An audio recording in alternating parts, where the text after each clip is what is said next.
From the land of the five rivers.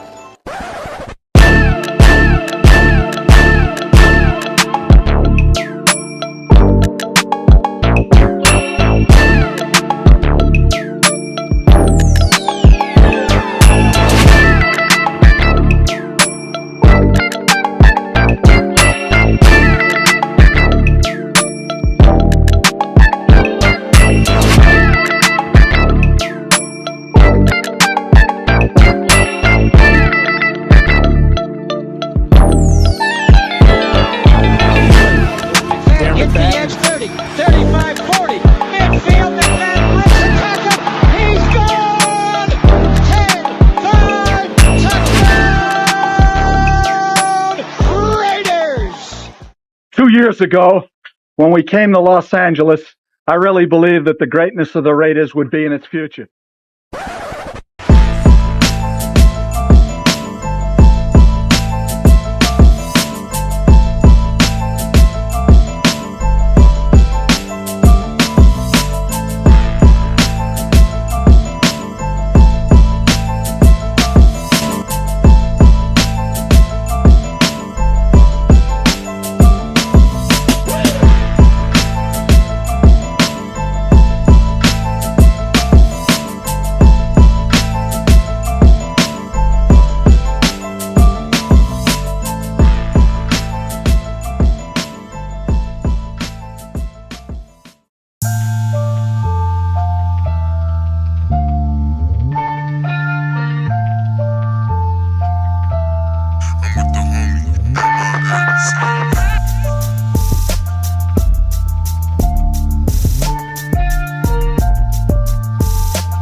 We back. You already know what time it is.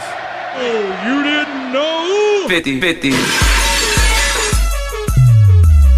Welcome to the 50-50 Show with PharoahNFL and the Severe Raider, the realest show for Raider Nation. The perpetuation of the greatness of the Raiders to take a professional football team and give it a distinct characteristic that's different from all others. Make sure to clock in, like, comment, subscribe, and hit that notification bell. Raiders! Man, y'all already know what time it is, man. It's the 50-50 Show, man, with, obviously the Severe Raider, myself, PharoahNFL, man. If you haven't already, make sure to clock in, hit that like button, hit that subscribe button, hit that notification bell, man. We appreciate everybody coming through. Man, it's going to be a great show. It's getting slow right now, but I think the Raiders right now, they're gearing up for the draft. But we'll get into some of the recent moves. Raiders kind of been nickel and diming, trying to make small moves, little depth pieces, depth signing. We'll get into that, and obviously, man, it wasn't a huge shock because I kind of knew that the situation that the Raiders were in when they put in a request to sign Christian Ellis from the linebacker from the Patriots, and they the Patriots had until Monday, which was yesterday, to match, which they did, and we'll get into that conversation. So, and what the Raiders are pretty much in, you know what I mean? Because they got some holes on this roster, man. I'm not gonna lie. we're gonna get into that conversation. But before we even get into all that, man, we appreciate everybody coming through. Man, Daryl, man, hey, my bad, man. Anybody on, man? Look, hey, we're here. We got you, bro. We got you, man. My 2 cents in the building. Oh, hold up. Man, what's going on, man? See, look, we got technical difficulties happening left and right. My 2 cents in the building. He just says, just win, baby, man. I got you, man. Yes, sir. It's really that simple, man. It's really that simple. Just win, baby. Space Beast in the building. Yeah, I know. My bad, y'all, man. It's been a crazy week, but it's kind of you know what? This is kind of our thing. It's the 50-50 thing, man. We there's a reason why we're the late night show.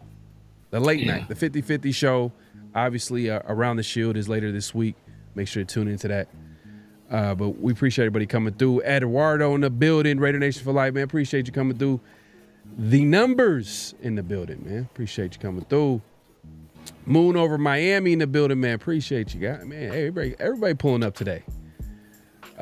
P&W Mark in the building, man. He got a special message to tell everybody, man. He says, clock in and subscribe and hit the bell, man. Hit that notification bell so you'll be notified when we go live. Especially with Around the Shield. Usually that's a episode that we drop every Friday. But with the off season, we had to change it up to it being a live show, and make sure to tune in this week. We got a special live show this week, so definitely hit that notification bell. We're going live on both our channels. So like I said, if you haven't already, make sure to subscribe to both and hit the like button. We got Myra in the building. Man, Myra in the building. She says, yeah, area, I got you. Huey P in the building. My God, man, appreciate you coming through. We got everybody pulling up today. We got Brim in the building, man. Appreciate you coming through. What's up, man? That's my cousin, man. Salute to you, Dre. That's your cousin right there, man. Everybody's pulling up today. Fam right there. It's fam. Support. Man, we got everybody pulling up today, man. Kevin Lurker in the building. Man, we got everybody pulling up. But hey, you know what? Let's not waste any time, man. Let's just get into it. Let's just get into the conversation right now. I guess let's start with the Raiders kind of missing out on a linebacker, Christian Ellis, which for the most part people kind of were saying it's a pretty solid signing. He had a pretty decent year with the Patriots, a coverage linebacker. It would have been a nice little, okay. Raiders, it would have probably went along with the theme of the Raiders offseason so far. Just really smart moves. They're not going to overpay. And we thought Raiders might have had another linebacker, because I think Alonda Roberts was another guy that like a lot of people kind of were like a lot in is like, okay, that's a pretty solid move. Not like a spectacular, I can't believe the Raiders signed, big time signing, but but it would have add some depth and a little bit of more of a ceiling to that linebacker room a little bit. But this is what I said last week. When the Raiders are trying to put in an offer, a tender, where the Patriots beginning of offseason, they put first right of refusal tender on Christian Ellis. It was at about $3.8 million, meaning that if any team that comes in, they want to offer him to a deal, the Patriots have a chance to match that deal. And guess what? They did. But the fact that the Raiders were pretty much down to making that move tells you something. It tells you that they're desperate, because they see that that they're trying to like fill up some of these positions and add certain players to some of the weaknesses to this roster. Like the linebacker position is going to be another. It's going to be a big man. Like, let's just get it. Like, I mean, do you think that like linebacker is the biggest need on this football team? I think it is a serious need. Was it the biggest need? I think that remains to be seen. I like Landon Roberts. We still have some young guys. We still have to see what we have in them. Amari Burney, Amari Gaynor. Unfortunately, Tommy Eichenberg. We still have to kind of see what we have in these guys. We brought Malga back, so we have some bodies there. It's just, are those guys ready to take that next step? That's kind of what we have to figure out. I think Amari Burney filled in admirably last year in some of his play. We saw what Amari Gaynor did in the preseason. I think everybody was impressed by it. Earned himself a roster spot based on that play in the preseason. It's just that now, are you guys ready to be, down in, down out contributors on an NFL team? And that remains to be seen, right? And those same questions could be said about Christian Ellis. To be honest with you, like what he had was a very small sample size, and the Raiders obviously were impressed with it, impressed enough to sign him to an offer sheet. But obviously the Patriots wanted to retain the services, so you can't fault them there, especially when you got that much cap space. A guy that's been in that program, might as well keep him. But I don't fault the Raiders for taking a chance on a young guy like that with that kind of skill set. But we have some guys in house, so I think we got to get these guys an opportunity as well. We do, but I think that's going to be a big question mark going into next season, because you got linebackers in that in-house that weren't drafted by this regime. You can say that maybe Patrick Graham might be comfortable with these guys because he was in the building. He knows these guys. But obviously, Pete Carroll's going to want to have he's going to have some say in this. Spy Tech is going to probably want to have some say in this and probably bringing in some guys. But the fact that they put in a tent, like they tried to sign Christian Ellis, knowing that like the Patriots of all teams. It had to be the Patriots. I don't know why, but it had to be the Patriots. But they had over $100 million in cap space at the time. Yeah. They just recently signed Stephon Diggs to like a 3-year, $69 million deal. So like it probably went down a little bit. But still, they're still probably number one in cap space. That's how much cap space they have. So the chances of the Raiders even like kind of winning or getting the player is kind of slim to none, because all they had to do was be like, you know what? We want to keep him. And which they did. So, but there was conflicting reports. I think The Athletic reported that it was like the Raiders put in an offer of like $4.8 million or something like that. And I think Vinny said it was a 2-year deal, $13.5 million, which obviously the Patriots matched, which kind of makes sense. If you're going to say they matched, then it might. But it's hard. It's hard to say. Like at the end of the day, the Raiders lost out on something, but it's not the fact that they lost out. It's the fact that it came down to them trying to get a player from another team that was a restricted free agent. It just makes losing Spillane even tougher. I mean, if it was truly a 2-year, $13.5 million deal, then I'm glad we lost out, because that is stupid amount of money for somebody that is unproven. Dude doesn't have any, it's a crazy amount of money for somebody unproven. So if that was indeed the case, then I mean that was I am looking at whoever was involved with offering them that contract side-eyed, because you don't offer that kind of guy that kind of money. Landon Roberts has put way more on tape than this dude has, and he would have been getting half the money. So like I said, that if that is indeed the contract the Raiders offered, that is questionable. Now, if it's something the Patriots offered, they've had him in-house, they've been exposed to him, maybe they're comfortable giving that kind of money. But pulling a guy off a team where he didn't get a whole bunch of valuable reps, and giving him that kind of money, like I'd question that. Yeah, no, but it also, I mean, well, how much did Spillane got? Double that, pretty much. Spillane got double that, but because Spillane got about at least 11 to 12 mil a year. 11, 12 mil a year. I think like 11 or something like that. I would say 11 that, but Spillane, he's been a starter for 3 consecutive years, or 3 consecutive years, I want to say. Wore the green dot, was a league leader in tackles. And his contract was overpaid. So I'm not even saying that he deserved that money, but I can see why the Patriots did that, because first of all, they had the money to do it. So it's like, we can overpay him and it's not really hurting us because we have so much cap space. But But even his contract wasn't overpaid. But that makes more sense, and you're paying a guy to come in and be the leader, essentially, of your front seven at that point, over a guy that's unproven and he doesn't have many starts under his belt. Yeah, no, I hear you. But last year he did have some like a good amount of snaps. I think he had like 80 tackles. He's the coverage linebacker, something that the Raiders could use. But now you're kind of like you're going in at this point. Like, what are the answers left? I mean, we can look at some of the guys that's possibly left. Maybe a Kazir White, maybe linebacker. He's still available. Maybe you get him on the cheap, get him at a deal. But are you going into the draft like prioritizing that? Is that a trade down where the Raiders trade down and get this guy, or we get someone in the second linebacker?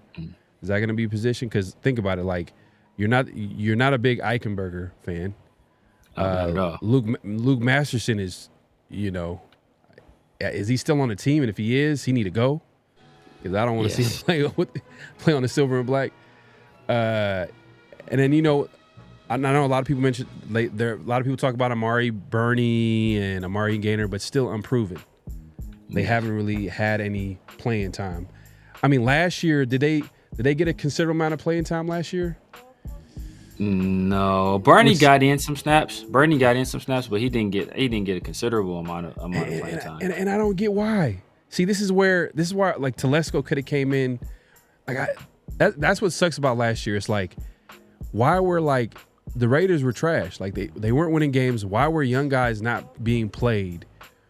Where we could figure out if these guys are, going to be part of the Raiders' future. Now we're going into next season. We don't even know what we have in Amari Burney. Like we've seen what he's done in preseason. Amari Gainer, we've seen what he's done in preseason, but the NFL, the regular season is a whole different story.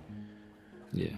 But moving along, man, the Raiders did make a couple of signings. They had recently signed D tackle Leki Fotu. Yeah. If I pronounce that incorrectly. Leki Fotu. He's a run stuffer. I guess he's probably the veteran replacement of John Jenkins. Gives them a little bit of like, insurance, especially going into the draft. And like, for whatever reason, they don't have to be forced to take a nose tackle or D tackle like Dave Ziegler did that draft where he drafted Byron Young instead of drafting the other Byron Young or the wide receiver that went to the Giants, a deep threat. Oh, Jalen Hyatt. But is he doing well with them? I don't know if he's playing well with them. He did well with them. His rookie year, he did well. Then I think they kind of phased him. I think they phased him out last year. Yeah. People who I know are Giants fans don't know why. They're like, we don't know why he's not getting any run because he was amazing as a rookie. So I don't know. It's their quarterback situation is kind of like all over the place. So it's like that's what happens when the quarterback. If you're not like a blue chip player. Yeah. That can just overcome and like it don't matter what situation. Like if like Brock Bowers, it didn't matter who's that quarterback, but like for the most part, like stuff like that matters. Like it can ruin a player's production and consistency. You think like, oh, what happened to him? Now he's still good. It's just they're not consistent at that quarterback position because who was starting last year? Daniel Jones was starting last year. Then he gets cut, and then you got the DeVito, he plays, he gets hurt. Yeah. And then who else comes in for the Giants? I don't even remember who was after that. I don't even remember. I remember Daniel Jones, Tommy DeVito. I don't remember who else it was. It was all bad. It was all bad. Hey, real quick, man. I'm out losing. I'm moving along, and I forgot to acknowledge, man, my guy Raider Smoke, man. Appreciate the super chat. He says, Pharaoh, severe salute. Round of golf on me next time we link up. Like and subscribe to my folks, man. Appreciate you, my guy, man. Yeah, man, I gotta get into that golf, man. I need to learn how to play, man, to be honest with you. Like, I feel like I've said it all the time. I feel like I'm gonna go in there and like play like Charles Barkley, but I gotta learn, man. But hey, my guy Smoke, man, he's doing his thing, man, winning tournaments left and right, man. So I might have to take you up on your offer, man. For sure, man. Especially both of y'all up there too, man. You might as well. Yeah, I got to. Yeah. But we'll make that happen soon, man. Appreciate the support, Smoke. Man, we got people coming in left and right, man. Campbell. Okay. Super D says take Campbell from Bama. Trade moving back and taking Campbell from Bama with the first pick might be the move. Yeah. Yeah, hi Campbell. I mean, It's look, possible. It's possible, but some people are not high on him. I know ECG. Shout out to him. I know he's not high on. yeah. Jahad I mean, because he's a guy. He's a converted edge. So he played edge in high school, I want to say, and he started off at or maybe he played linebacker in high school. I can't remember, but I know he started. I want to say he started his Alabama career off at edge. Then they moved him back to linebacker. So I think there might be some questions about his feel or his instincts at linebacker. But I mean, like, you know, if the Raiders don't want to put themselves in a position where if they want to take a flyer on the guy, Isaiah Simmons is a guy that's still out there. Still, I think he's 20. I think he turns 27 this year, so he's still fairly young. Last year he took a one year, I think $2 million deal with the Giants. So he's not going to be expensive. At the very least, you know, if you feel you got competent coaches, take a flyer on the guy. And, you know, he's got to play both linebacker and safety, so he can kind of be in that same hybrid role, be in the box, be kind of a roamer, kind of like, you know, very similar to what Jeremy Chin is. So if you want to take a flyer on a guy like that, I would take a flyer on that. What's going to cost you? You know, a vet minimum at that point? Like, okay, I'll throw a vet minimum at a guy for 1 year, kind of see what he does. Like, that's a guy you immediately get in your building to see. This guy was, you know, thought to be the best defensive player in his draft class for a reason. It hasn't worked out. Why hasn't it worked out? Let's get him with these coaches to see. Like, we just did something similar last year with Kayvon Chasen. Was a guy that was, you know, essentially washed out of the league, and we got him with our coaching staff, and we were able to turn him into something. So that's why not try to duplicate that again with this guy who was supremely talented. Yeah, and going back to Taliki Fotu, do you think he's a guy that the Raiders can count on to give him like good snaps, or is this more of like insurance, like, you know, so then when for the draft, you know what I mean, it gives them a little bit of depth, like, and it gives them ability to like go with other positions. Do you think they still would prioritize a D tackle position if the player on the board is a D tackle? I mean, I think smart teams approach free agency with that second one in mind, right? With the latter in mind, where, you know, you want a guy that can, hey, you know what, if I need a guy for this, he can provide some good snaps. But if there's somebody in the draft who I feel can be a more impactful player and the value kind of meets up right, then I can go with that guy. Shout out Mayor. Yeah, man, exactly, right. So you know, if there's a guy there's more value there, you know, you can go with that guy, and you can not. But but if the value isn't there, you don't feel that you are putting yourself in a position where you have to reach for a guy that has a certain skill set or that can play this certain role on my team. You kind of get your bases covered. You know, that's kind of what Mostert is, right? Where it's like, okay, is he a guy that we're going to super depend on? No, but maybe he puts us in a position where we don't have to reach at running back. You know, Landon Roberts, kind of the same deal. We don't have to reach at linebacker. Same thing with Jeremy Chin. You know, we don't have to reach on the safety. And same thing with Liki Fotu, where we don't have to reach for a true nose. We have a guy in the building that can play that role. Right. Now that's a good point. Yeah, man. And, you know, free agency's wrapping up, but another guy they signed is tight end Ian Thomas. Another veteran, turns 29 this June, has plenty of starter experience. Not a lot of production as far as like receiving tight end. I think his career high was when he was a rookie with 36 receptions. But he might be a replacement for Harrison Bryant, who they lost, tight end Harrison Bryant, who they lost in free agency. Or it could be insurance policy if they lose, you know, Mayer, who they, you know, they're reportedly like have on the trade block. They're trying to see what they can get from him. Yeah. I mean, if I'm not gonna lie, this is the way it's looking like. I think Mayer is probably gone because, like, his time with the Raiders, it just seemed like it's been tough on him mentally. For a lot of different reasons. It was a tough, he admittedly said there was a tough rookie season where he hit a wall, and he said like there was times where he didn't want to come in. And then, we thought he was due for a breakout season last season. He was like one of the guys that you could tell was super confident, had a great offseason. And then for whatever reason, we don't know the details, but we can kind of we could see it's probably something like that, something off the field had him out for a lot of games. He wasn't hurt. Yeah. And now the Raiders are shopping him. So how is he going to take that? You know what I mean? How is he going to bounce back from that? Especially Brock Bowers, who ain't no way he's going to overtake Brock Bowers. He's always going to be Robin over here. If he wants to be Batman, it got to be somewhere else. Yeah. Do you see him? Is his days numbered? Is he gone? Is he coming back, or is there a chance where he could stay with the Raiders and be productive?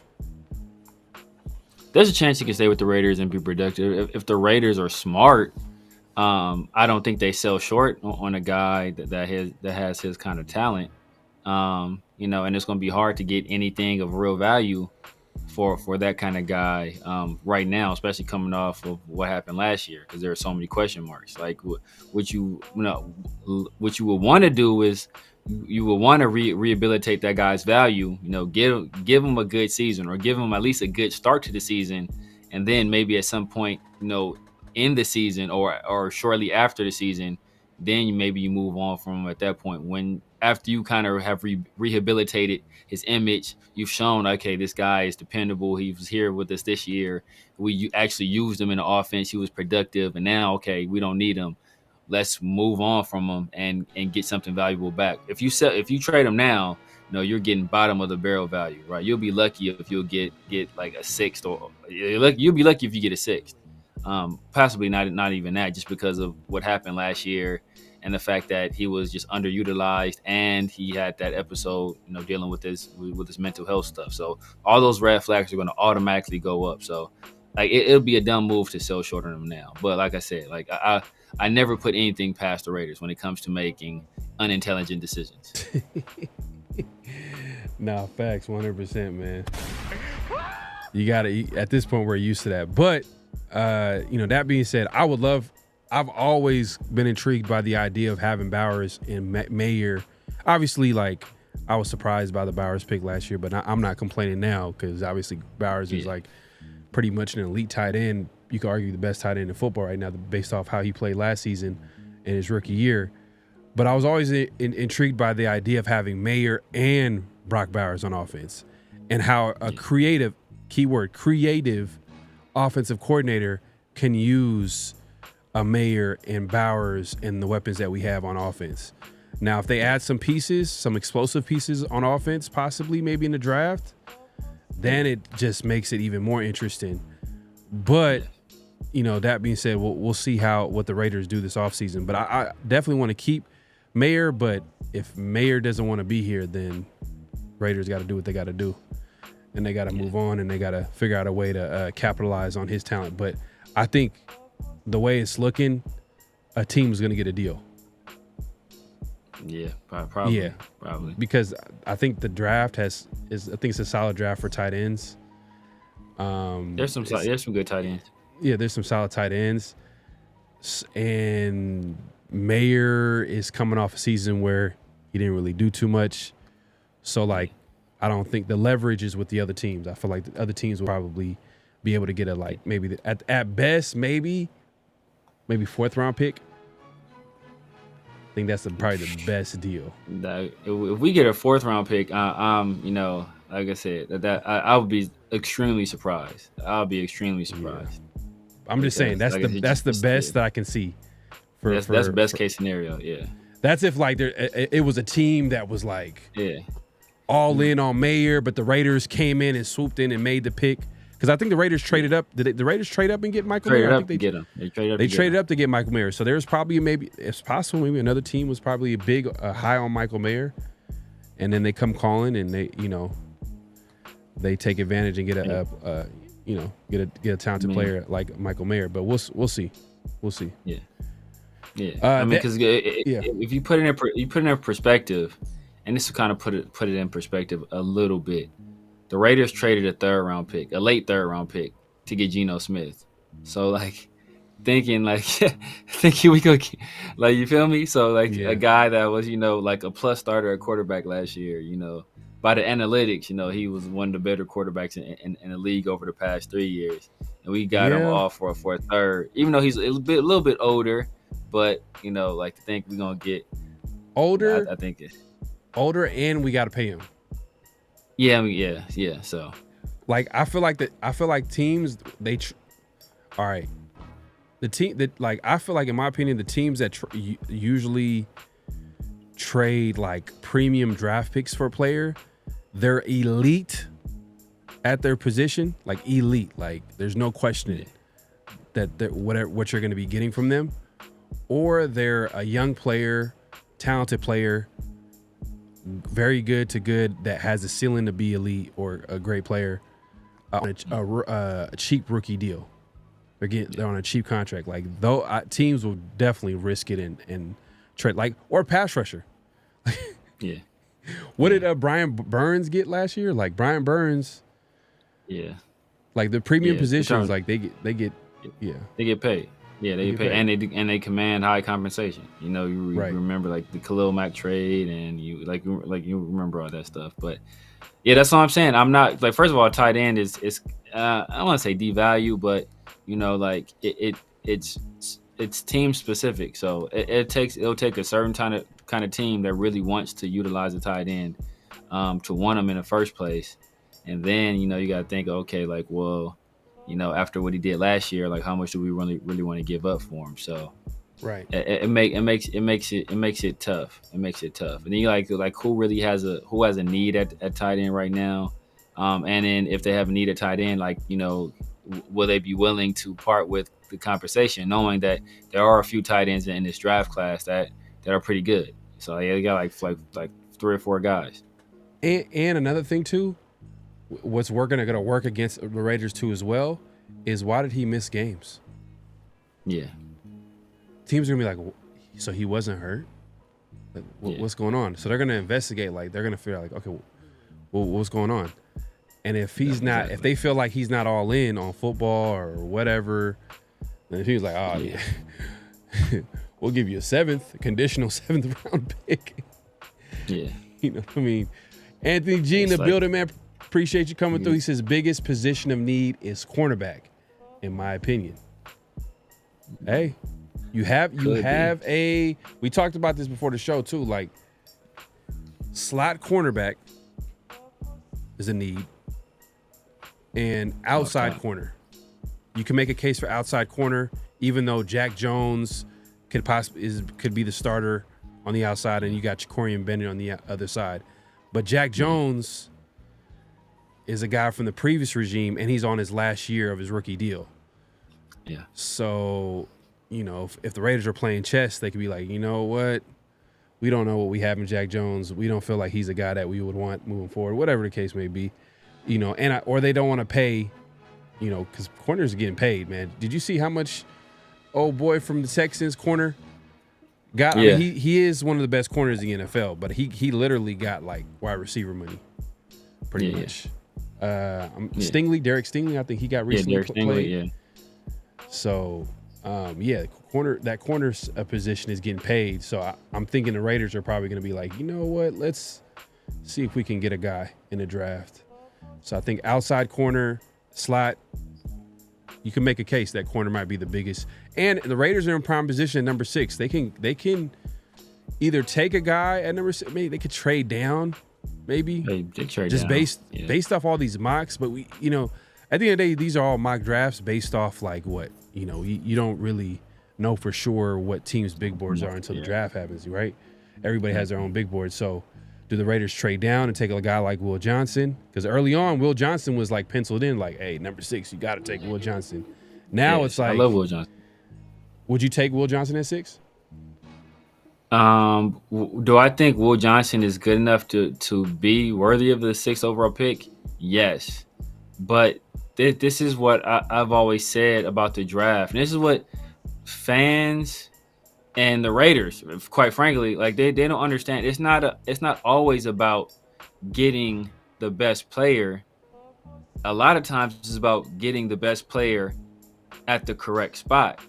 Like in hindsight, was Max Crosby worthy of to be taken, in the first round? Or like if we took Max Crosby at 7th overall and he turned into what he is now, will we say that's a good pick in hindsight? Yes. But on draft day, that would have been a massive reach because his value on that day did not merit to be selected at that spot. So do I think that Will Johnson is talented enough to say, hey, you know what? This guy was worthy of a 6th overall pick? Yes. But it's highly unlikely that anybody's going to take him in the top 10. So if you can trade back and get some extra compensation, some extra draft capital, and likely still get that guy, I mean, that's the move you want to make. Yeah, no, 100%, man. You know what? I think right now the Raiders can go a lot of different ways. I mean, like we got a lot of different needs, but I definitely I don't want to take a running back early. That hasn't changed, and I think all this smoke talking about Genty going at 6. We talked about it before. But like now I'm like, hey man, the Raiders are going to be trading now. I think the Raiders are trying to create a buzz. That narrative, we've seen all the mocks. Bucky Brooks, he works for the Raiders. I think he has Genty in his mock draft going to the Raiders. I believe. Just like everybody does. So I'm like, you know what? Maybe he might be throwing an alley-oop assist for the Raiders, creating the buzz. So when the Raiders come, the number 6 pick comes in and a team calls in and offers a deal that the Raiders can't refuse, they trade down. They got a whole lot of needs. Yeah. And, you take a guy like Will Johnson, maybe take a T-Mac. Even, I'm not going to lie, man. I said this the other day, and we were on the same page. I think, but you just think that T-Mac's a better receiver. Yeah. Matthew Golden would probably be a better fit. A receiver like a Golden would be a better fit, meaning the speed element that he would bring, the explosiveness that he would bring to the Raiders offense. Because you already got like a Jacoby Myers, who's a possession receiver, solid number 2 receiver. You got Brock Bowers, who could beat you, in a lot of different ways, but obviously the intermediate part of the field, but a guy that can beat you over the top. The Raiders don't really have that. You could probably say maybe Trey Tucker, but is he your starting outside receiver? No, he's not that. You know what I mean? But a guy like Matthew Golden, hey man, like it could be a possibility. But where do you take him though? Is he outside of the top 10? You got to trade. Do you trade within the top 10 and take him? Do you trade? I mean, it's not like it's depending on who comes calling. But if Genty is a guy that like a team wants, because I think the realistic scenario that happens is that 2 quarterbacks get taken early. Mason Graham, Travis Hunter, Abdul Carter, they get drafted. So number 6 comes in. It's either going to be Genty. We got the Will Johnsons of the world. You know what I mean? Like Jalen Walker. I can keep going. It's not going to be those guys. But but another scenario too is it'd be crazy is we have a need at wide receiver, right? Outside receiver. Yeah. We got a need at corner. Yeah. Would you say best case scenario would be Travis Hunter? That would be extremely. That would be amazing.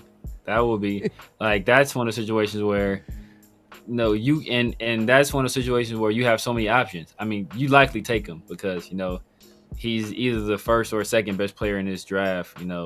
Depending on who you ask.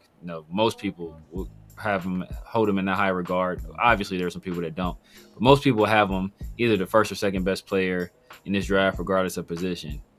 So if you really like him, as a prospect, which I don't see why the Raiders wouldn't, you take him. But a guy like that, right, like that at 6, that's going to create a buzz, and there's going to be some people willing to trade up. So at that point, you have some options. You say, I can either take this guy, or I can trade back, because generally teams aren't willing to move up. They aren't willing to give up the necessary capital unless there's some, extremely good prospect that's left, or some player that they have just absolutely fallen in love with personally and who they don't think will last until they pick. So those are generally the only scenarios when teams will trade up. So if you got a Travis Hunter sitting there, like that, teams will kind of move heaven and earth to get up and get him if they really want him. So if he's there at number 5, like let's say he gets past like the Patriots, right? Because I would think the Patriots would take him, but let's say they don't. They go Will Campbell. They take the best offensive line, or they take an offensive lineman on the board. Like there's always going to be something crazy. Yeah. That happens in the draft. It can happen within the top 5, the top 10. Something's gonna happen where people don't expect to happen in the draft, right? And if Travis Hunter is there at number 5, Raiders make a call, would you trade up to get a Travis Hunter? Personally, no. And it's not that he's not that good of a player. It's just one of those situations where the Raiders have so many holes on this team, and technically, like you said, like maybe 2 positions. Maybe Travis can fill 2, but yeah, it's like there's questions about if can he hold up, because he's not gonna play every snap on both sides of the ball. So you're gonna have to pick a side for him to start at and be the starter, which is likely corner, because usually corners don't come off the field, right? Your number 1 corner or your number 2 corner, even, they're on the field like every snap, and then he's gonna have to kind of, you're gonna have to pick your spots in terms of offense when you deploy him on offense. So even though you're getting a guy that plays both, you kind of got to pick your poison on how you want to deploy him. So he feels like 1.5 needs, but you still on 90. If you're starting outside receiver is Trey Tucker on 75% of your snaps, it's gonna be Trey Tucker. It's lining up outside trying to win against some adult-sized NFL players, and that's not something I want to see on a down in, down out basis. So you kind of gotta, and then you also gotta factor in that, like, Travis Hunter likely wasn't in the Raiders draft plans. They likely didn't think they'd have an opportunity to draft a guy like that. So how much studying have they really done on him? How much work have they really done on him as a prospect? Because they probably assuming that this guy is going to be going, top 3 pick. So how much homework have they done on him? Now that doesn't prohibit them from drafting them, or just not saying they absolutely won't draft him because they haven't done that work on him, but they probably don't even think he was ever a real possibility. So that may give them some apprehension because, hey, we really haven't done the necessary groundwork to even say this guy will fit in to our culture or anything like that, And that's not saying Travis Hunter's a bad kid, but it's a lot of stuff that goes into evaluating the prospect, and so if you haven't done that necessary work, then that may cause some pause in terms of drafting them. And it's just the fact that this is one of the deepest draft classes in years. So you want to have as many, and this is John Pytek's first draft, so you likely want to have as many bites at the apple this draft as you can. Right. Yeah, like the way free agency is going and the way the Raiders kind of lost out on a lot of starters. I mean, at least 4 or 5 starters. You got Devon Diablo, Spillane, Morig, Nate Hobbs. Those are the first that come to my mind. And we also have other needs on the team. I think trading down is probably the best case scenario, but obviously if there's a blue chip player available, you can't say no to that. You know what I mean? At the end of the day, like if you feel like he's the best player on the board, he is a guy that you are highly rated. Why are you trading out of that to go down and draft a guy that you kind of like? That don't make any sense. Yeah. Well, it depends on how close those guys are. And it depends on how close those guys are. Yeah, true. So, yeah, that's true. That's true. And also depends on what the team is offering too. Like if teams call in like, hey, we'll give you like a first, a next year's first, a second this year, a third. I'm like, hey.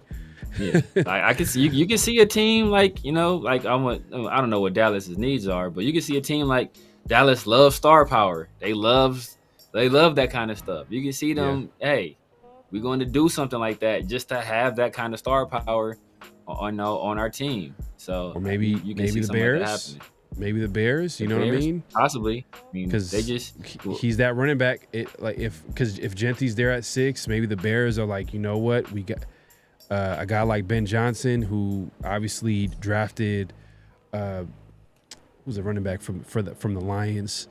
He was part of. He was basically banging the table for Jahmyr Gibbs, who they drafted like I think earlier than what everybody expected him to go. He went in the top 10. I think he got picked number 10, number 9 when he got drafted. 9. Yeah. He went early. I remember when he got drafted, it was earlier than what people expected. People thought he was going to go in the late first. Maybe early second, but they didn't think he was going to go top 10. That was like one of the surprise picks, but it worked out for the Lions. And I think, you know, Ben Johnson, the way his offense works, that play action, he wants to run the football. Maybe Ben Johnson comes calling the Bears, him and Ryan Poles, you know, they have the conversation. Yeah. Just throwing a, you know, a second, a third, you know, give us the best you can give the Raiders. I can see it. And the Raiders still stay within the top 10. I think the Bears are picking number 9 or 10 in the draft. Shout out to Sean Schefter Johnson, man. Appreciate you coming through. He says, salute, guys. My sleeper linebacker is Jay Higgins from Ohio, has a 98% coverage grade. Okay. And EJ Speed in free agency. Oh, yeah, he's Colts, former Colts linebacker. Colts. Yeah, I like EJ Speed. There's some guys available. I think maybe Spytek is probably, if the price is right, you know, and also he's probably going to check in with guys like Pete Carroll and Patrick Graham on the coaching staff. Who's the linebacker coach? John Glenn. John Glenn, yeah, John Glenn. Isaiah Simmons is interested. Former you know, linebacker, safety from Clemson, drafted by Cardinals years back, like a few years ago, went to the Giants. Yeah. I can see Patrick Graham using Isaiah Simmons in some type of like joker role. Remember he used like a. Remember when he I think he was part of using like a Jabril Peppers in that role years ago. So like maybe Isaiah Simmons could be a guy that the Raiders look into. Yeah. You know, we'll see at this point. But like I said, at this point, it's going to be cheap deals, low risk, high reward moves for the Raiders. But yeah, man, I think the Christian Ellis kind of showed their hand a little bit. Like they're feeling a little bit pressure to address that linebacker position, even in a situation where they knew there was a good chance they can lose out on the linebacker. They're like, hey, we gotta sign this guy. Like, and it didn't work out. You know, the rest is history. So we'll see how it shakes out. Make sure to clock in, hit that like button, hit that subscribe button, hit that notification bell. Appreciate everybody coming through, man. The chat's going crazy, man. I mean, but you know, to play devil's advocate on Ellis, right? It could be a situation where it's like, damn, we're desperate. Like, who's out there? Who can we have? Or who can we bring into the team? Like, oh, damn, this guy, right? Let's sign this guy. But also could be a situation where, hey, you know what? We don't expect this guy to come here, but we like him. Let's see if we can make it happen. And if it doesn't happen, we weren't expecting it to, kind of no sweat off our back. It could be that kind of situation where it's like, hey, you know what? Instead of going after some guys that are guaranteed, we'll take a guy. We'll take a risk on a guy that, you know, that we like, who we think has the traits to fit in our system, who we think we can coach up. And if we don't get him, we don't get him. Hey man, y'all hilarious. TK says if Mason Graham is there at 6, we got to get him. Yeah, we talked about Mason Graham be a big possibility. You know, obviously we had Juan Soto from from Raider versus the World and the Autumn Windbags. Definitely check out the episode around the Shield. It was pretty good. And you know, we talked about Mason Graham being a guy that the Raiders cannot not pick him. You know, we have to take a guy like Mason Graham, make a good position group and make it into a great strength for the Raiders. I think Mason Graham would be a great pickup. But Glassjaw Geno's in the building. Appreciate you coming through, man. He says Mason Graham going to use his sign-in bonus to hire an assistant to pick his nose because Graham's arms can't reach. Damn, man. Sheesh. Shots fired. Man, you coming from Mason Graham. But you know what though? He didn't like a lot of prospects. I mean, I think it's like the thing to do nowadays. He didn't participate in any of the position drills. Yeah. I think he's just moving. He's pretty much kind of like let my film speak for itself. Yeah. I hope he's not one of those guys like that's not he was a great college player, but he gets into the NFL and he's undersized. And then Glassjaw Geno is joking, but he does have short arms too, as well. Yeah, it's like man, but yeah, exactly, because I know you're all in on Tyleik Williams in a second, so you're like, you know what, we can go somewhere else with that in the first round. So as long as we get Tyleik or Kenneth Grant or something like that, both of those guys are dogs, right? Anthony G says free agency is an ongoing process. More players going to get cut after draft, and comp picks are only calculated into free agency signings pre-draft. Likely why the Raiders are waiting on some positions. Okay, good point. Hey, man. Real talk in the building. My God, man, appreciate you coming through, man. We got to give him the Raiders salute. 805. 805 in the building, man. We got to get you on around the Shield soon, man. Tap in with us, man. That'd be dope, man. Definitely. Man, we got everybody pulling up. Make sure to clock in, hit that like button, hit that subscribe button, hit that notification bell. Man, I'm trying to catch up with the chat. I'm not trying to trade anybody, bro. I'm not trying to trade anybody. I'm like the Raiders are. The Raiders have Zamir White on the trade block. According to these reports, they got Michael Mayer on the trade block. I mean, I'm trying to. I would want the Raiders to trade down if none of the guys that if Travis Hunter's on the board, we taking him. If Mason Graham is on the board, we taking him. If any of those guys, if Cam Ward is not going to be there, definitely not going to be there. Shador may. If Shador is on the board, people are speculating he may. Do you think if Shador is on the board, do you think the Raiders take him?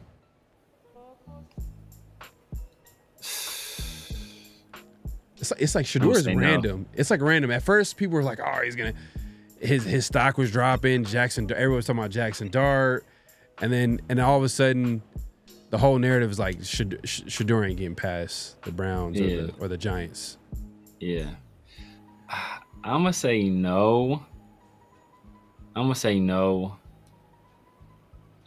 Just because I think they're comfortable enough with Geno. Yeah. At least for the next, at least for Pete Carroll's tenure. I think they're comfortable enough with Geno at that spot where they don't do it.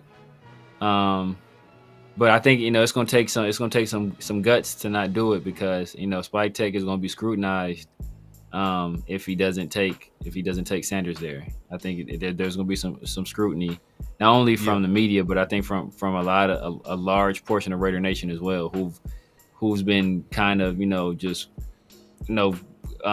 the draft Shador train for months now, saying this is the guy, this is the future.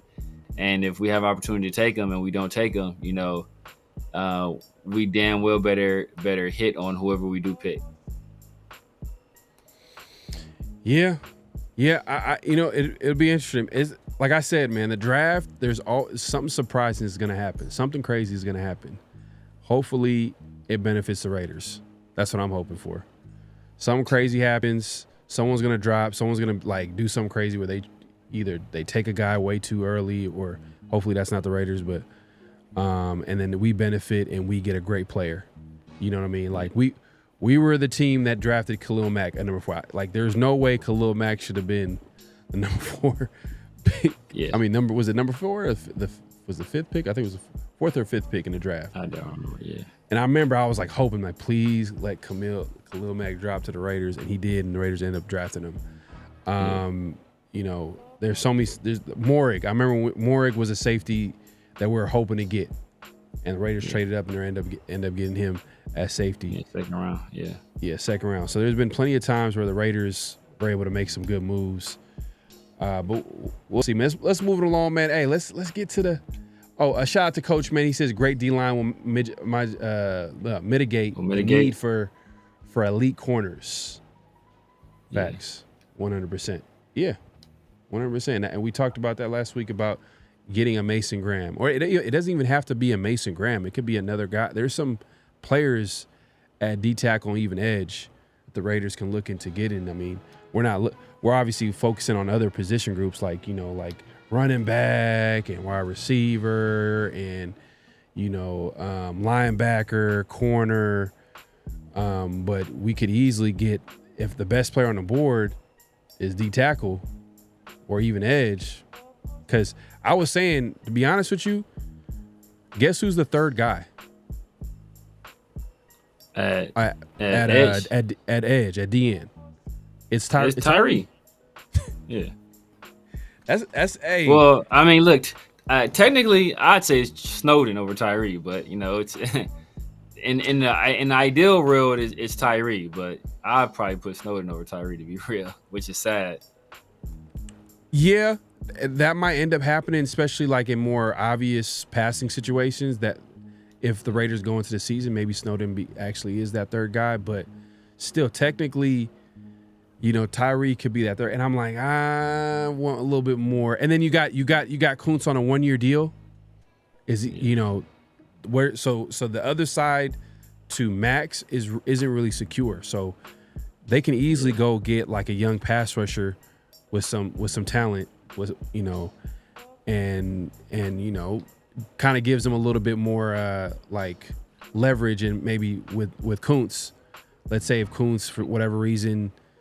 You know, he kills it this year, goes into free agency next year, and obviously someone offers him like a crazy deal. Like, and it's possible. I think next year he's gonna be like, he's 25 this year, he's gonna be 26. Someone's gonna offer him, like, if he has a great season this year, someone's gonna offer him like a crazy deal. Pass rushers get paid, and the Raiders, that'd be too much. That'd be too much money. Would you say that's too much money to put in at that spot, even though a pass rusher is a premium position? Because you paid Max all that money, and then you're going to pay Kuntz that money too? Yeah. You pay Max all that money, you're paying Christian Wilkins all that money, and then you're going to pay Kuntz. That's a tough proposition. That is a tough proposition, especially when you have needs elsewhere. But it just depends on if we come to the realization that, hey, you know what? The strength of our team is the defense, and the strength of that defense is the defensive line. And we need this to kind of, you know, ensure that we keep, you know, going on this upward trajectory, assuming we start winning some games. Then they might just have to bite the bullet and pay him. And then, you know, that's when you start having to make sacrifices elsewhere. But, you know, that's when you might look at Geno, like, hey, bro, you might have to restructure. Or you might look at, you know, somebody else, like, hey, it's time to restructure. So you kind of got to make those decisions then. But if the contract numbers don't get too crazy, I can see them bringing them back. I can see that happening, especially since they're going to decline the 50-year option on Tyree anyway. So you're not going to have to worry about paying Tyree after that 50th year. So depending on how you structure Kuntz's contract, you can make some of that cap hit, you know, carry over to the next year when you would have been paying Tyree's 5th-year option, and it's almost like you got Kuntz's contract in place of whatever Tyree's 5th-year option would have been. It's just a lot of money that pastors get paid a lot of money. So that's what I'm saying. Like, it might be tough, but that being said, like, you can't go wrong by investing in the trenches. Raiders have invested in the trenches.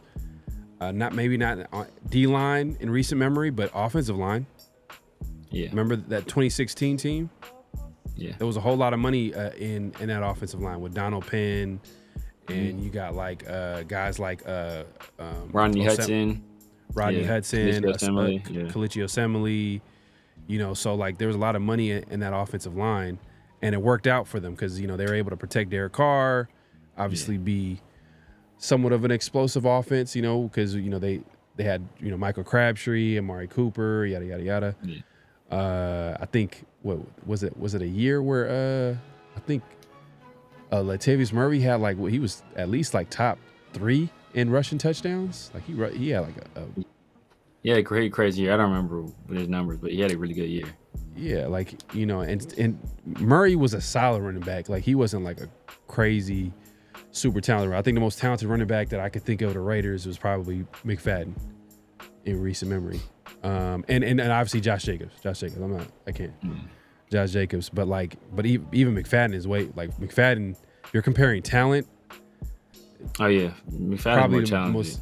Way more talented. It's just injuries kind of messed up his career. But yeah, shout out to Coach, man. Appreciate you coming through. Let's move it along, man. Let's get to, this is a special segment, man. Flag on the play. Personal foul, 69, offense. He was giving them the business. So this week we got a couple of flags. Yeah, a few. And we got honorable mention too. I guess, do you want to start with the honorable mention? We could talk about it at the end. We'll save it. So we'll save it. Save it for the end. Yeah. We'll save it for the end. But let's start with let's start with. Start my nephew.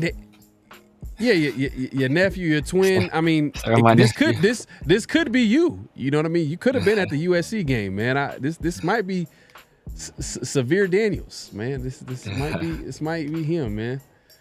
But let me see if I could make this a little bit more. Ooh. All right. So Jaden Daniels was at the game, and he was sitting with one of the star players, the star. Let's see, the star. Basketball player for USC, Juju Watkins. And she recently got hurt. I think she tore her ACL too. Tore her ACL, yeah, man. And they're obviously having a little conversation, and people were speculating, and I'll there's commentary on the original video, but you can see they're talking, laughing, cheesing, people speculating Severe Daniels and Juju Watkins, you know what I mean? And all of a sudden, his mom just pops in and gets in between them. Yeah. And look, she points at the camera, and ESPN, they pointed it out, and it was pretty obvious. She wanted to get in between that and stop anything from happening. Yeah. But this is a flag on the play, man. On the play, man. Jaden Daniels is a grown man. Flag on Jaden Daniels for not, creating boundaries, in my opinion, because he kind of looks a little bit weak. I'll be honest with you. You can't let this happen. I know. I think your moms wants to protect you, and they got the best intentions in trying to protect you. But at the end of the day, you can't be doing this, man. You can't be doing them in public like this. He's a grown man. It's a flag in my book, man. What do you think about this, Severe? Yeah, it's definitely a flag. She came through with that chaperone sit between you two in the movies type deal. It's definitely a flag on his mom. But you understand where the mom is coming from, especially if you see the next story we're gonna get into. It's definitely a flag. Look, you can tell they're all kind of thrown off by the whole situation. Yeah, he was in the middle of the Reds, bro. The Reds was in full effect, and she came through and threw cold water on that thing quickly. But like I said, that's a mom being protective. Jaden probably gonna pull her to the side after the game, look, moms, hey, I was doing my thing. You can't be hating on me like that, in front of the world. So I'm sure he said something to her in her ear after the game. You don't want to cause no crazy scene on camera. Going crazy on your moms, but yeah, definitely, that's definitely a flag. Definitely. So yes, it's a flag on Severe and flag on moms, man. This is crazy, man. But yeah, we're not done yet. We got more flags to hand out. And Severe, if you want to give the intro to this next one, Yeah, man. As I kind of said before, uh, this next story is kind of what, Mama Daniels is trying to protect Jaden from. And we all know that, speedster, record holder for the 40-yard dash at the combine, Xavier Worthy, from California. He's from Central California, from Fresno. So not too far from where Jaden is from, a few hours away. He recently, had to sue his. We all heard about him getting arrested or having some legal issues with his girlfriend, and now that the full story has come out, if we find out that the girl was cheating on him, and she was basically extorting him, trying to extort money, homes, and other valuable property out of him, and she used that threat of hitting them with the DV charge as kind of the cudgel, and it's come out that he's suing her for $250,000. She was cheating on him. Not only that, but she pulled out chunks of his hair. She physically assaulted him, and then she destroyed over $150,000 of his property, including his entire gaming room. So, yeah, man, definitely a humongous flag on her. Yeah, definitely flag on everybody involved. I mean, like, the fact that she was able to do that, like, no respect. And then number two, like, this is out of pocket, man. He's an NFL football player. The fact that she was able to, like, just go ahead and do this and nothing, and hopefully, I think, Xavier, if everything is true, then hopefully he's able to, like, get everything he deserves in that lawsuit. $250,000. That's wild, man. And she's an athlete too. What is she, a former athlete? She was an athlete at the same school that he went to. Texas, I think she was like a track athlete, if I'm mistaken. A track athlete at Texas. Yeah, it's wild, man. It's crazy. Definitely flag on a play, man. On Xavier Worthy's fiance, man. But he is a Chief player, so I'm not gonna lie. My sympathy kind of is. If it was a Raider player, you know what I mean, I'd be like, man, I hope he gets justice. Yeah, nah, man. Shit, I hope he gets justice, man, because that's crazy. Because imagine the amount of restraint. Imagine the amount of restraint you have to have in that situation too. Like, imagine like you got some girl pulling out your hair, and like for you not to like swing on her or like grab her and for you not to really like just go ham. Because you know what that could cost you. Yeah. So you kind of low key having to sit there and take that kind of abuse, and then she's still trying to hit you with the DV charge after that and extort you. That's wild, man. That's wild. Yeah. So yeah, man. She needs to go to jail for real. Yeah. No, facts. 100%, man. But that wraps up flag on the play. But we did have an honorable mention. We just didn't have time to put it up here. The honorable mention was Asante Samuels. Asante Samuels Jr.'s dad, former corner for the Eagles and Patriots, I believe. Yeah. Those are two teams that he played for. He was more of a ball hawks corner. I never looked at him as like a lockdown corner, but he had a few pick six to his name. But I'm not gonna lie, man.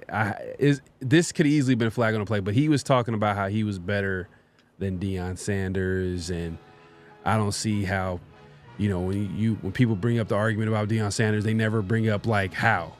They talk about like, oh, he saw one half of the field, but how? Like, what is he? You know what I mean? But he's trying to create a narrative, or he's trying to create a case where he feels like he's a better corner than Deion Sanders. But that was that, and I think I believe him and Shannon Sharp we're going back and forth. I think he had like a response video. It was just too late to put it together. But that definitely honorable mention for flag on the play, man. What's your take on that? Yeah, man, it's crazy. Now, Asante Samuel was a dog in his day. He was cold. He was a bad boy. But Deion is probably the greatest corner of all time, right? Depending on who you ask. There's some people have some other personal favorites. I've seen other people up there. I've seen Charles Woodson as number one. I've seen Rod Woodson as number one. I've seen some other people as number 1, but generally the general consensus is Deion Sanders is the best corner of all time. So if you to even try to put yourself not even in the same conversation as Deion, but put yourself above Deion, like nah, bro, I can't. You can't let you get away with that. Yeah, man. But that's a whole different conversation for another day, man. But that's crazy, man. But maybe he. Hey, look, these days, man, it's all about how you can create a buzz and get people to tune in, and maybe he's starting a podcast. I seen him like he's all set up, and it's all probably strategic at the end of the day. So, and he does talk a lot of mess. I remember seeing him on, I think it was like Brandon Marshall's I Am Athlete podcast. Yeah. And I think he was one of the guys that talked about the Patriots and how like it wasn't Belichick. It was all Brady. Like he was one of the first guys, or one of the guys that was kind of like pushing that narrative, and at the end of the day, like it kind of, Tom Brady was able to prove it right, but I do think that it was like a combination. I don't want to say proved it right. I don't say proved it right, but I said Tom Brady proved he wasn't the crutch. He wasn't being carried. But remember, right? Bill Belichick won 11 games with Matt Castle. He was winning that year with Drew Bledsoe before Tom Brady took over. So he's that Super Bowl was won on defense.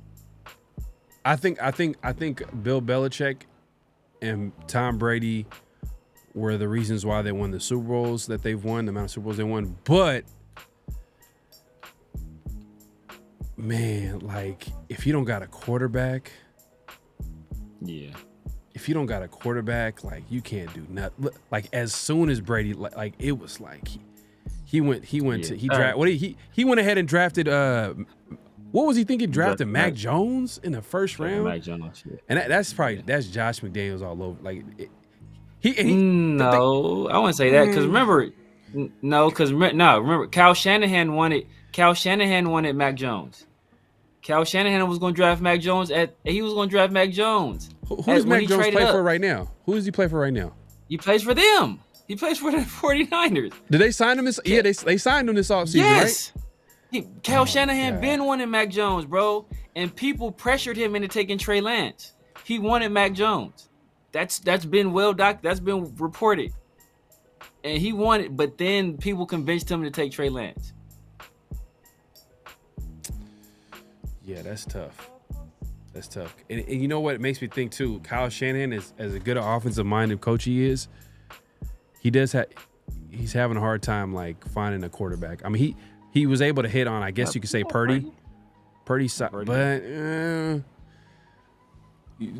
are you putting is Purdy top 10? No. Top 15? Yeah. Maybe top 15.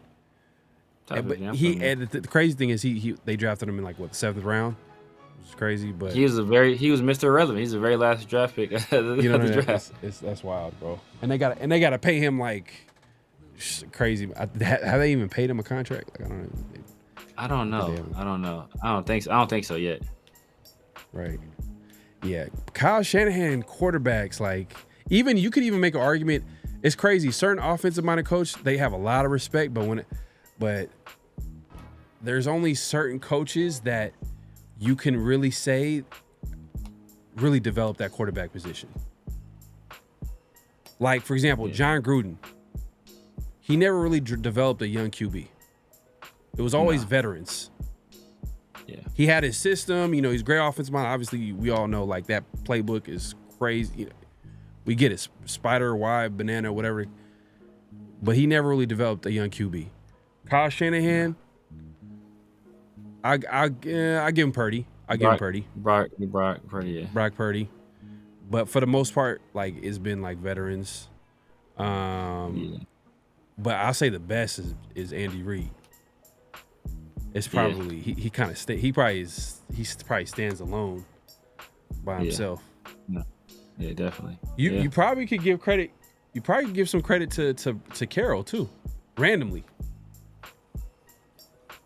I know he's not an offensive coach, but like Russell Wilson in the 3rd round, he was able to like help him, you know, develop. And then Geno, I don't know where he was able to like kind of put some like Geno like talks about. There's a reason why Geno's here in Vegas. It's because of Pete Carroll and the opportunity that he was able to get with Pete Carroll, and he believed him in, like whatever the case may be. Yeah. And I think we one of the notable quotables. I don't know if one of the notable quotables we had was remember the Seattle Seahawks insider and how it was a really good conversation he had with the shout out to the Athletic podcast, and he talks about like how, you know, low key you could say that, you know, Pete Carroll's like a quarterback whisperer. Even when was it Tavarius Jack? I don't know if you guys remember that name. Tavares Jackson, where they got him in a trade. I think he played pretty solid with them. I'm trying. I gotta. I don't remember how good Tavares. I don't remember how good Tavares Jackson was. They won some. I don't remember how good. I won't say he was hella good, but they were able to win some games. I think he was like, he wasn't like terrible. I don't think he was terrible, but I don't remember if he was like, hey, Tavares Jackson, that guy's a player, because, you know, obviously they went out and they paid Matt Flynn a whole bunch of money, and then they drafted Russell Wilson in the 3rd round too. So, you know, how good was Tavares Jackson, really? And Tavares Jackson was part of that competition. People forget. Like Tavares Jackson was there. But what I'm saying was there, is, so. For somehow, some way, he's able to max out that QB position. He's able to get the best out of whoever he has. Because Russell Wilson outside of Seattle, maybe it just father time catching up. He's past his prime or whatever, but he's not the same QB. Geno Smith, you know, first season without Pete Carroll, you could say wasn't like a huge success. I mean, he's still a solid QB, and I think a lot of that had to do probably the offensive line. People point to that, stuff like that, and the run game kind of been an issue. But I mean, there's not really a lot of like, what would you say? There's not really a lot of head coaches. Maybe Matt LaFleur. Would you say can you put him in that discussion of QB coaches that can really develop that QB position? Yeah, I would give Matt LaFleur credit. You think about, you know, what he did, just, you know, kind of reinvigorating Aaron Rodgers, you know, to the tune of, I know, consecutive MVPs. I don't know how many he won in total with Matt LaFleur, but I know he won that consecutive. Then we see what he's doing with Jordan Love as well. So I think he's a guy definitely that deserves some credit. Trying to think who else is a guy. I can't think of anybody else right now off the top of my head. I mean, you can kind of say, maybe you can say Mike McDaniel. He has to do it again. But, you know, kind of people thought people thought it was a wrap with Tua, and then, you know, I think he's turned Tua into a good player. You know, when I said people were already kind of hitting Tua with that bus label early in his career. Ooh, Kevin O'Connell too. Yeah, it's another kid. Kevin O'Connell, like, he's shown, but it's been veterans. But we'll see what he does with McCarthy. Because I'm looking at like Sean young McVay. QBs. Sean McVay too. Ooh, Sean McVay. Yeah, Sean McVay. Yeah, I mean, I think those are the guys. I mean, we'll see what Pete Carroll does, because, like, you know, Pete Carroll did it with the one young guy. He's kind of in the same mode right now. Yeah, he's in the same mode as some of these other guys, where he had one young guy, and then after that it's been veterans. It's kind of McVay. McVay had, you know, Jared Goff as a youngster, his second year in the league, and other than that, it's been veterans. All right. So I pulled up the stats here. So in 2011, he started 14 games for Seattle. 14 games for Seattle, and he went 7-7. 7-7 was his record. I think that's Pete Carroll's first year, right? It might have been Pete Carroll's first year. I think that was Pete Carroll's first year. That was Pete Carroll's first year. No, I kind of. I think that was first year. Was it Pete Carroll's? I think that was his first year. Hey, this question for the chat, y'all, man. For the night crew in the building, man. Appreciate everybody coming through. Make sure to click and hit that like button. Pete Carroll's first year coaching for the Seahawks. See who gets this. Let me see. I'm about to see, man, who gets this first. Oh no, that wasn't his first year. Oh, well, kind of. Oh, it depends on what it was. If it's because I know when he got there. Let's see when he got there.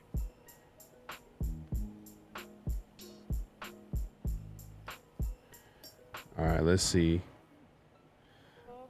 His first year with Seattle was 2010. It's 2010. Yeah. So second year. So damn. So even his first year with Seattle, he went 7-9. Second year went 7-9. Damn, he's probably gonna do that with the Raiders this year.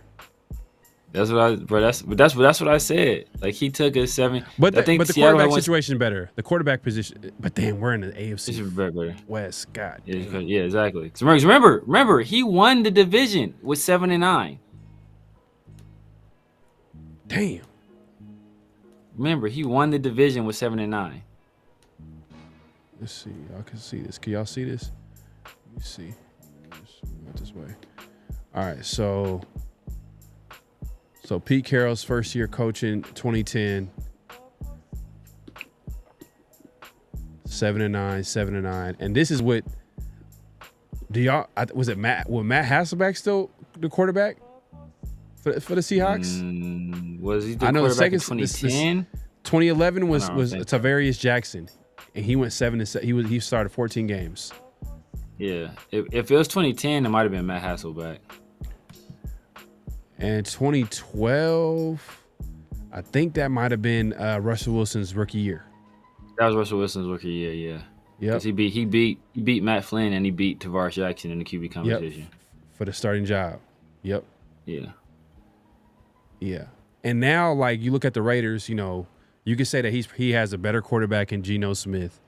I feel like they need to get a developmental player at that position. Shout out to you. You did a mock the other day. You grabbed Jackson Dart. Yeah. Was it in the second or third round? Second. Okay.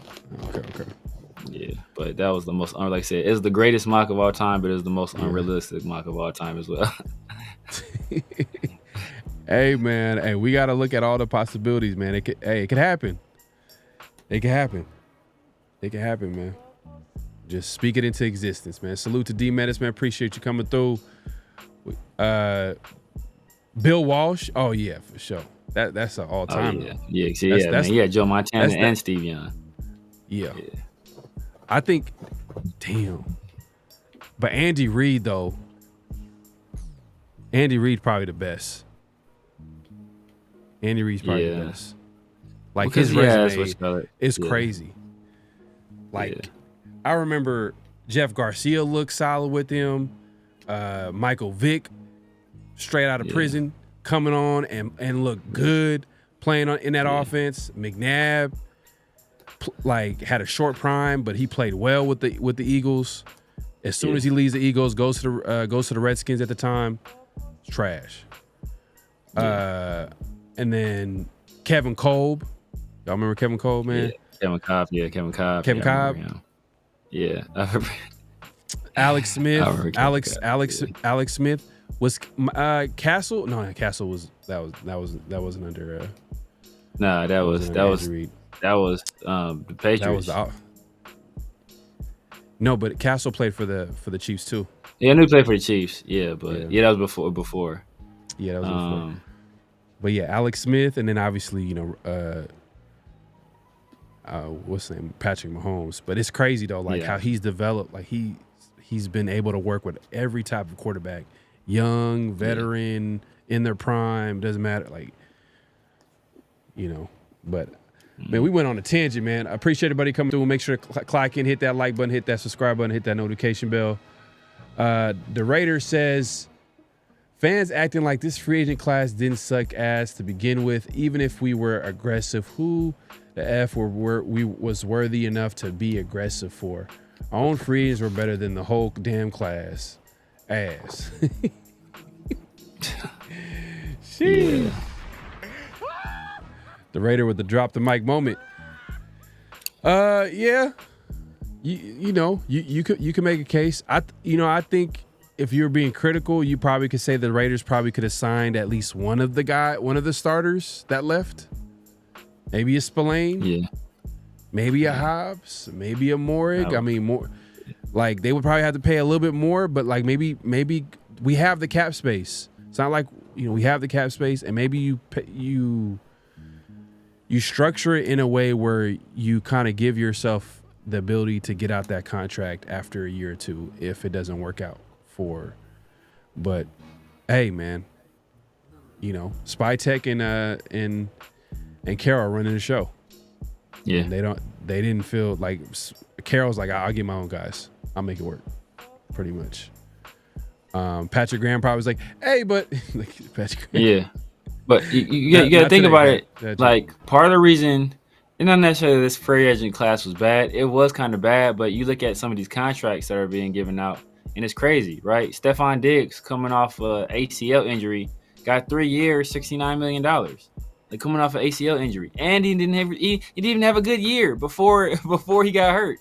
He didn't have a single. I think he started 8 games. He didn't have a single 100-yard game in the 8 games he started. He had it. And only had 3 touchdowns on the year in those 8 games. So it's like, bro, you're giving this guy $69 million. Yeah, 20. Yeah, and you got to give this guy $69 million. We saw what T. Higgins and Jamar Chase got. We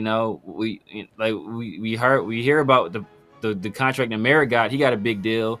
What the Patriots gave to Carlton Davis, he got all the big money guys are the top free agents were getting stupid money. So we're kind of priced out of that. And the guys we lost, I think the best deal, the most affordable deal, I think we looked at it was Nate Hobbs. That was a deal I definitely would have been willing to give Nate Hobbs. Apparently, Spytek and Carroll, they didn't feel that way about it. But and Chason, I definitely would have brought back Chason too. Yeah. For the money that we offered Christian Ellis, we could have secured Chason, right. And we ended up with neither one of them, and they both on the Patriots. So I just think that we could have done some other stuff. I'm not super down on this free agency class. I think we made some solid moves, but I definitely think we could have done more. Yeah, it was real conservative. Like, they didn't really. Like, it was a tough free agency class to really pay a guy, but the fact that it was weak, you have to overpay a little bit to keep one of your guys. And the Raider made a good point. He said pretty much all our guys got paid. Nate Hobbs got paid, Spillane got paid, Moore got paid, even Divine Diablo got paid. Not gonna lie, that was a lot of money for Divine Diablo. I'm like, woo. Was it 2 years, $14 million? Something like that, yeah. Yeah, I don't know about that, man. But Raheem Morris, maybe you got a plan for him. Plan for Divine Diablo. We'll see, man. But appreciate everybody coming through. Make sure to hit the like button, hit the subscribe button, hit the notification bell. I remember Raiders beat Seahawks in 2010. It was the Raiders won in 2010. Was that? Oh, that was when Darren McFadden went crazy. That was the game. I think Darren McFadden went crazy. Was it 2010? It was in Oakland too. I think it was in Oakland. Yeah, I remember. I think that was a low scoring game, if I recall correctly.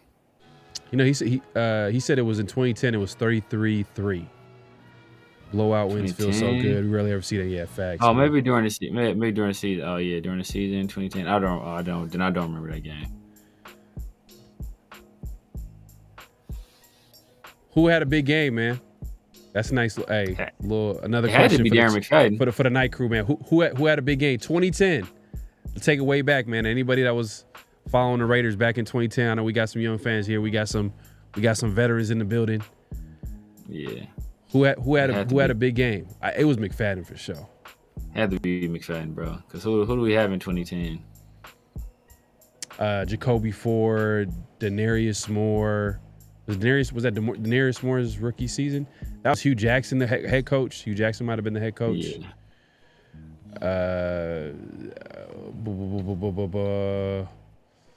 Man, Michael Bush. Was Michael Bush on that team? Mike Bush might have been on that team too, possibly. Man, Michael Bush, Darren McFadden.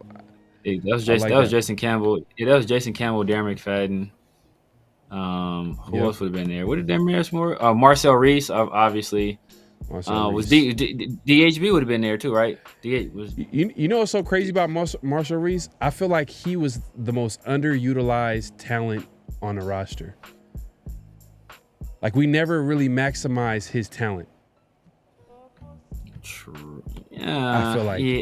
Yes and no. Yes and no.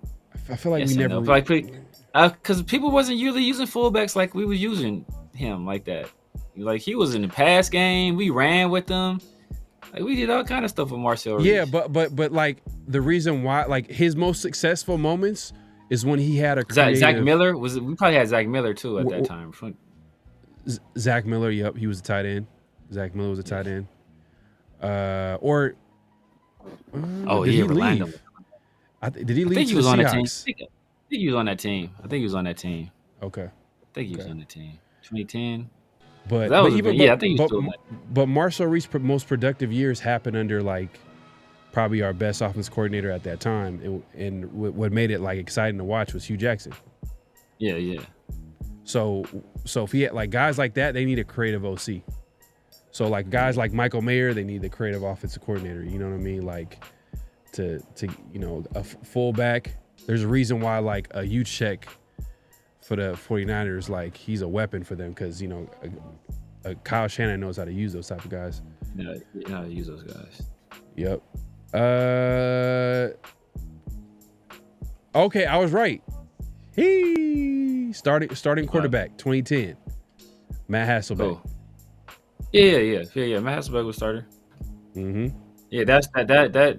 I think they had Matt Hasselbeck, and I think they had JP Lossman on that team too. JP Lossman. Oh my, you taking it? Buffalo Bills. After he left the Bills. Yeah, I think that was after he left the Bills. I want to say that JP Lossman. They had somebody else too. I can't remember. They had like another bum ass quarterback. So I remember they cleared out the whole quarterback room. Was it Charlie Whitehurst? You said Diablo got chump change? Nah, man, he got overpaid, man. He got overpaid. You got a nice chunk of change. You know what I mean? That's $7 million. Shit, chump change. I'll take that. Give me that change. Man. I'll take the change, sir. I'll take the change. Yeah, exactly. Facts. Space B says Ronald Curry. Nah, Ronald Curry wasn't on that team. Ronald Curry was at the beginning of the 2000s. Yeah. Like the 04, 05. Yeah. I like Ronald Curry though. I felt like he was a solid receiver. He was nice. He wasn't a number one receiver, but like those teams were just bad, man. This is bad teams. But he was he was a nice player. He was one of those players I like. Bush and McFadden had some nice games. Namdi. Why everybody saying Namdi? I was always hurt. Talking about players that was on that team. Nah, 2010. Namdi was on the. No, Namdi left like after the like 08. He went to the Eagles. Remember, he went to the Eagles like, was it 08 or 09? And he did terrible. Like he went to a system that did not. It's crazy too, because after that, like he couldn't have been. No, he was still there because remember we didn't even have. Yeah, remember we didn't even have. We didn't even have Dennis. We can look this up. Look, I know for sure. Don't know how I know for sure. I know for sure. Another challenge. Night Crew, man. Hey, look. When did Namdi leave the Raiders? Namdi was there. He left maybe 2012. He was there in 2010 for sure. There for 2010 for sure. I think he left 2012. Because remember, he left to join Chip Kelly. And they were saying that was like the dream team. I want to say that was when he left. It was the dream team. Damn, he stayed there till 2012? Let me see. I believe it's 2012 because that's when he went to join the Eagles. And they were like, that's the dream team. That team had Vince Young. You're kind of right. His last season was 2010. His last season was 2010. Yeah. Okay. Yeah. Shout out to everybody in the chat that y'all were right. Yep. D-Mac had 21 carries, 111 yards, no touchdown. He didn't have a long touchdown. I could have Who sworn scored it might have been touchdown? another year where he had a long touchdown. That means Jason Campbell must have got off then. Okay, Bush had 9 touchdowns. See, man, look at this stat line. Huey P, man, shout out to Huey. He said D-Mac had 21 carries, 111 yards, no touchdowns, right? Cool.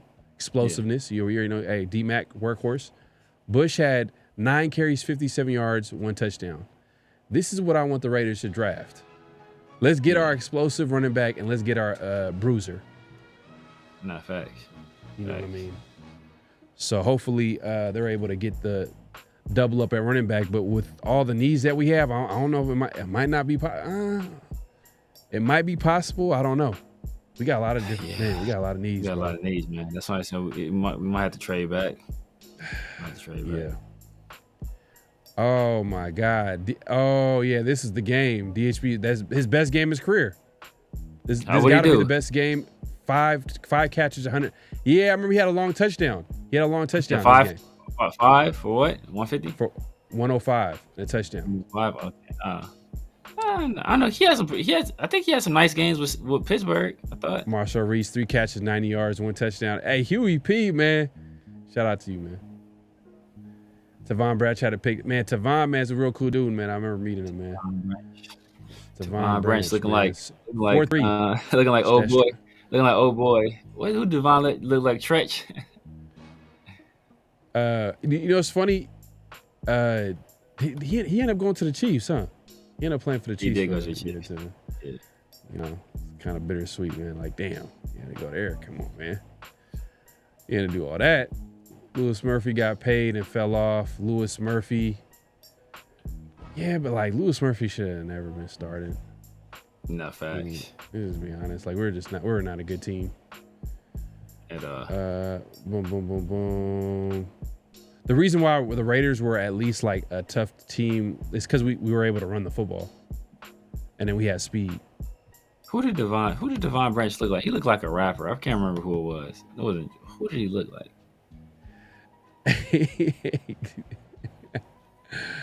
Yeah, it was 2010, bro. That's a while back though. Namdi, if you remember, he went to the Eagles, didn't do nothing with them, struggled, and then he pretty much kind of like he fizzled out, like he kind of retired. I don't know if he lost his love for the game, like because teams were playing zone. The time Namdi was in the zone corner. Yeah, he had to play man, so he couldn't play. So that's why he worked with the Raiders so well. Because like, yo, bro, he's a man corner. You try to make him play zone, he was struggling. Yeah, man. Let's move along real quick, man. Let's go to notable quotables. This is where we play quotes that are interesting and we want to start a conversation with the nation. And if Severe, if you want to give the intro to the first notable quotable. So, recently traded wide receiver DK Metcalf. He was on a podcast, Marshawn Lynch podcast with him and Michael Robertson, and they were just talking about loyalty. And one of the players that got brought up was Geno Smith, and then Marshawn Lynch took a little bit of a shot at another player. Like I said, me and Geno got to Seattle the same year. So I used to bounce ideas off of Geno. Like Geno used to help me my first couple years with DBs. Like, oh, you got so-and-so this week. Oh yeah, I remember him when he was there. He all he does is X, Y, and Z. Like me and Geno used to talk to each other about opposing DBs when he was the backup. Now he becomes a starter. We still had that same conversation, chemistry to where we could talk about stuff. And I knew he was gonna find me. I knew he had loyalty to Locke. He was gonna find Locke. Yeah. So like, I was great having Geno as the quarterback because he knew who I was since I was a rookie. So he already knew the type of person I was. He knew I was gonna play hard. He knew I was gonna block hard. He knew I was gonna, run the routes to the best of my ability. And he knew I wasn't gonna take a play off. So just having him as my extra set of ears and eyes in the offensive meeting, and even when things got shaky, Geno would sometimes come up to me like, "Hey, bro, that was my bad. I got you. I need you to stay with me." So like taking accountability. Like taking accountability. Geno would come on the sideline sometimes. Be Beast like, Boy, you looking like, whoa, that's like such a, why is that such a shocker thing? A quarterback taking responsibility? Huh? This man. Man, ain't nobody, nigga. Huh? You journaling? Oh, my bad, dog. You just journaling right there. I like that, dog. I like when you journaling, bro. Man, y'all.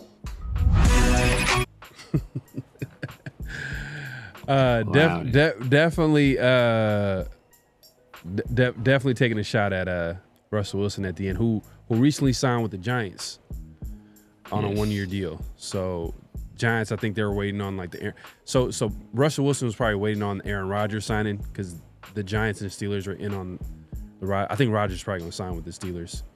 Most likely. Yeah, Rodgers really wants to sign with the Vikings, but Vikings don't want to sign. Yeah, because they don't want to ruin any type of chemistry they have in that locker room. Plus, they got McCarthy, so they just need to get like maybe a veteran presence, and then they're probably going to roll with McCarthy. Yeah. But yeah, man, DK Metcalf, man, had a lot of good things to say about Geno Smith. Facts. You know, seems like a good locker room presence. They were, he got a lot of respect from DK. Hopefully that continues with the Raiders. We still haven't seen a presser with Geno, so I think they're waiting for that contract to drop, but they still haven't like worked out the details and the kinks of that contract. But are you worried at this point, or is it something to be concerned about with Geno not signing a contract extension? No, I'm not worried because he's still under contract for next year. So I mean, no, unless he's threatening to hold out unless he gets a contract, then at that point maybe you start worrying because you gave up a 3rd-round pick, and then if it gets to after the draft and you don't draft a quarterback, then then you can maybe start worrying a little bit. But as of right now, they're probably not in any real rush because I would assume they want to get through free agency, fill out the roster, possibly even get the draft class signed, and then they'll have a better idea of how they want to structure Geno's contract and how the money will land and all that stuff. So that's my assumption. So this is for everybody in chat, man. First of all, pause. Yeah, man. Hey, we got some pause-worthy moments in the chat. Got some weirdos. I ain't even watching the chat. Pause-worthy moments, man. So that's for everybody in the chat, man. Holding it, man. Appreciate y'all coming through. Yeah, definitely check out the interview, man. It's with Marshawn Lynch's podcast with him and his former fullback Michael Robinson. Yeah. So definitely check it out. But let's go ahead and move along to the second notable quotable if you want to give the intro on that. Yeah, man. So, we dug in the crates a little bit, and we went to see, go take a look at what Spytech was saying about his draft philosophy, and how he balances best player available and drafting position of need, and with free agency is essentially winding down, and the Raiders, basically gearing up for the draft. We wanted to revisit this quote and kind of see how if it lands any differently post free agency or after that first initial wave of free agency. Mm-hmm. I don't go down that route too much. I think that's too siloed off. I mean, I think we're going to make the best decision for the Raiders. And yes, we're not going to pass on, elite talent because we maybe have a couple guys at that spot. But we're certainly not going to just force picks because we need a player. Whether the public thinks that or we think that, like, I've been a part of doing that before. I've had a chance to be around guys like Ron Wolf in my career. Like, they have all told me, my experience has told me, you do that, you just draft for need. You will draft guys way too early and you'll regret it. And you'll watch other guys that you may have wished you took at a different position have great careers, and you've been like, if I just would have done that. So to me, it's more about team building. What's best for the Raiders? How can we make this work? It's not about collecting talent, and it's not about just filling a roster out either. Yeah, I don't go down that. So Mason Graham at pick number 6. Tyler Warren at pick number 6. Man, oh my goodness, if we do that, bro. Hey, if you do that, it's gonna be the 100% show featuring PharoahNFL. It's gonna be. No, it's gonna be, yeah, bro. Nah, you know what? I hear what he's saying. It sounds like he's Tom Telesco special. earlier. I called him Telesco earlier on accident, but that's pretty much best player available. But he's not going to force it. But it's going to be look, we still don't know the dynamic though, low key, between Carroll and Spytek. They say it's a joint thing. No one's really said like, oh, one has the power to the other. They say it's more of a joint thing. How is that really going to work? But, going back to the Seattle days, it was similar situation where Pete Carroll and Schneider had that type of relationship as far as, building a team, and it was more of a joint thing. And I think, but Pete Carroll had like final say though. Pete Carroll had final say. But I think I read somewhere where he never really had to use that. He never really had to use that trump card where he had to, like, hey, no, we had to. Reportedly, they're probably behind the scenes. Exactly. Exactly. You know what I mean? Behind the scenes, exactly. Like, man, get your like there are all types of arguments. Exactly. Pete Carroll's a professional. Snyder's a professional. I'm sure Pete Carroll put rank on him before too, but if that gets out, that doesn't really reflect well on either one of those guys, because there could be a situation where Pete Carroll pulled rank on somebody that turned out to be a bum, and it makes him look bad, but then it also kind of looks like John Snyder was kind of emasculated in a sense, so it doesn't really reflect well upon him either. So one of the situations where they probably just say, hey, I never had to use it. This is how we were collaborative on everything, and that's what they'll roll with. Yeah, for the most part, I think they were on the same page as far as who they wanted, but you never really know, man. And I hope it's not a situation where they reach at running back or they do something. But are we gonna automatically? I'm just calling right now. If the Raiders do something like that, are we automatically gonna point at Pete Carroll or Spytek? Who's the first person we're gonna look at if we see a running back get drafted? I think you're on mute. I'm Pete Carroll off top. Definitely Pete Carroll. Like, right. Spytek has been, he just got Bucky Irving last year late in the draft. Yeah.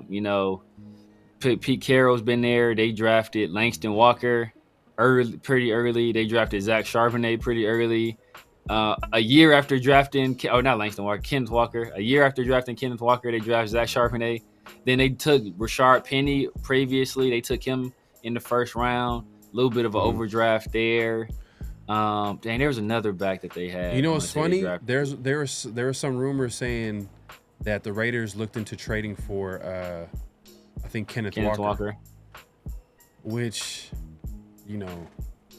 I don't think makes sense. I'm like, why would you want to do that in this draft? You know what I mean? Like, exactly. Just grab your guy. Like, exactly. Because with the pick it's going to take to get him, you could probably get somebody as good and younger and not as injury prone and cheaper, and you'll have them for a longer term because you'll have their entire rookie contract. So it just wouldn't make much sense. I'm sure the Raiders are like, we'll trade Zamir White for Kenneth. I'd be down with that. Seattle, but hey, look, be honest with you, Seattle might take that too. Like, all right, cool. But you know what though? You know what? Zamir White might have if let's say Zamir White. I know we all heard the reports that Zamir White's being shopped, Michael Mayer's being shopped around, but obviously there's a chance where they stay on the roster and they compete. There's a chance maybe Zamir plays well. There is a chance. Because I wouldn't be surprised. A Chip Kelly is a guy that is going to maximize the talent that we have on offense, especially running the football. A guy like Zamir might excel. You never know. But I'm not going to bet on it. Definitely not going to bet on it, but we'll see. Yeah, if we take running back at 6, yeah, I'm definitely betting Pete Carroll. I'm definitely AJ Simpson says they take a running back at 6. I don't know who, but somebody got to pay. Nah, facts, man. Facts. Somebody got to pay, man. Somebody got to pay. Man, Louis throwing shots, man, left and right, man. I trade Zeus for a half-eaten sandwich, man. Is it really that bad? It's that bad. Yeah. Yeah, the offensive shows last year, but it was to be honest with you, it was a combination of things too. Like it wasn't all on Zamir, because why did the offense look completely different when they changed the offensive coordinator? Just like Scott Turner came in and it looked better. Yeah, looked better. Yeah, exactly. Looked better, but you know, it still wasn't good. It just looked better. You know, there's only so much you can fix, bro. Like because they spent the whole offseason, man. Yeah, that was a disaster. But you know, it's not like Scott Turner wasn't there. He was part of it. He was part of it. You know, Getsy was the main culprit, but well, you was there too. Like, bro, I was like just trying to don't try to throw this on. You know, don't try to throw this robbery on me, bro. You helped me plan this heist. You know, and they like, oh, bro, I had nothing to do. You know, I didn't know they was going to take all the money. They just said, you know, nah, bro, you was part of this too. So, you know, he played a part in it, but obviously, you know, it all came down to the offensive line. That was a big part of it. You know, that was a big part of it. Play calling, quarterback play. It was so many factors that went into why that offense was bad. I actually do think, you know, that there's a chance, there's a possibility that Chip Kelly looked at what we had, and he maybe looked at Zeus, maybe looked at Lobby and said, I think I can work with these guys. I don't think that should preclude us from taking some running backs in this draft class. I mean, in fact, I still think we should take 2. But, you know, he might have looked at it and say, you know what, looking at what happened here last year, I think I can do a better job. And I wouldn't be surprised me if he did. No, facts, 100%. And yeah, so Dixon says some people really want Genty at 6. I can't either. I can't, man. There's just too many. There's too many running backs. There's too many other possibilities. We have too many holes. I understand we just heard a quote saying that we're not going to force a pick by getting a need if it's the best player. But there's also such a thing as value too. Like, and I feel like Raiders would get better value going at a different spot. And I'm sure they can get another player. I mean, I think, or they could trade down. It's possible. Maybe trade down. And I think a lot of the Genty talk, I think it's smoke. I hope it's smoke. I hope it is. Hope it's smoke, man. But I think Henry Mack has a good question. Is Bijan just as good as Genty? Bijan got drafted kind of high too. Oof, I remember that draft. I remember people were saying that Bijan was the best player in that draft. Best player in that draft, yes. And let me ask you, Henry Mack, I don't know if you follow the Falcons, but how has drafting Bijan Robinson that high worked out for the Falcons? Just quick question. Has it been a success, do you think? Has it transformed their offense? I didn't think so. I didn't think so. Oh man. But yeah, Bijan is definitely talented. But at the end of the day, like I think like we played a notable quote about, I feel like Daniel Jeremiah had like the best breakdown of like how you should evaluate taking a running back, and it's based off the player, the team that you already have. Because how long is the NFL running back's career? If it's only a certain amount of the average running back career shelf life is what, till they're 30. So, and if you're on a bad team, then half of that of his career will be gone being on a bad team. So it probably makes sense to have a team already to draft a guy to capitalize. And look at, a great example is, Saquon. You look at him with the Giants, goes to the Eagles, Super Bowl. You see the impact. Impact is crazy. Instantly. Because he has has better offensive line, a better play caller. Everything. Quarterback, receivers, defense, like it's just But yeah, man. Hey, man, we appreciate everybody coming through. Make sure to clock in, hit that like button, hit that subscribe button, hit that notification bell. Let's move it along, man. Notable quotable. Not notable quotable, my bad. What's real, what's not? This is where we say a statement. Y'all react if it's real or it's not. And the first what's real, what's not statement, let me pull this up. It's the only one. It's the only one. Special edition.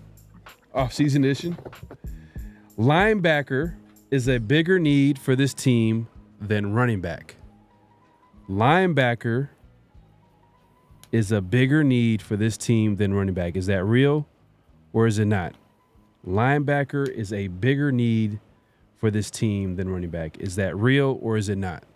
Let us know, man, in the chat. Guess I'll go ahead and start this by saying that. Whew, that's a good one.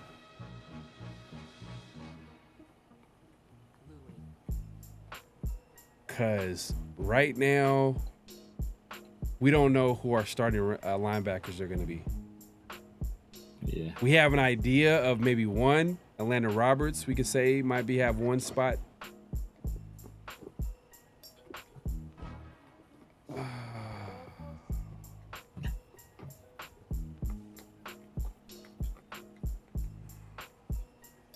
Damn. You know what? I'm gonna go. I'm gonna say running back.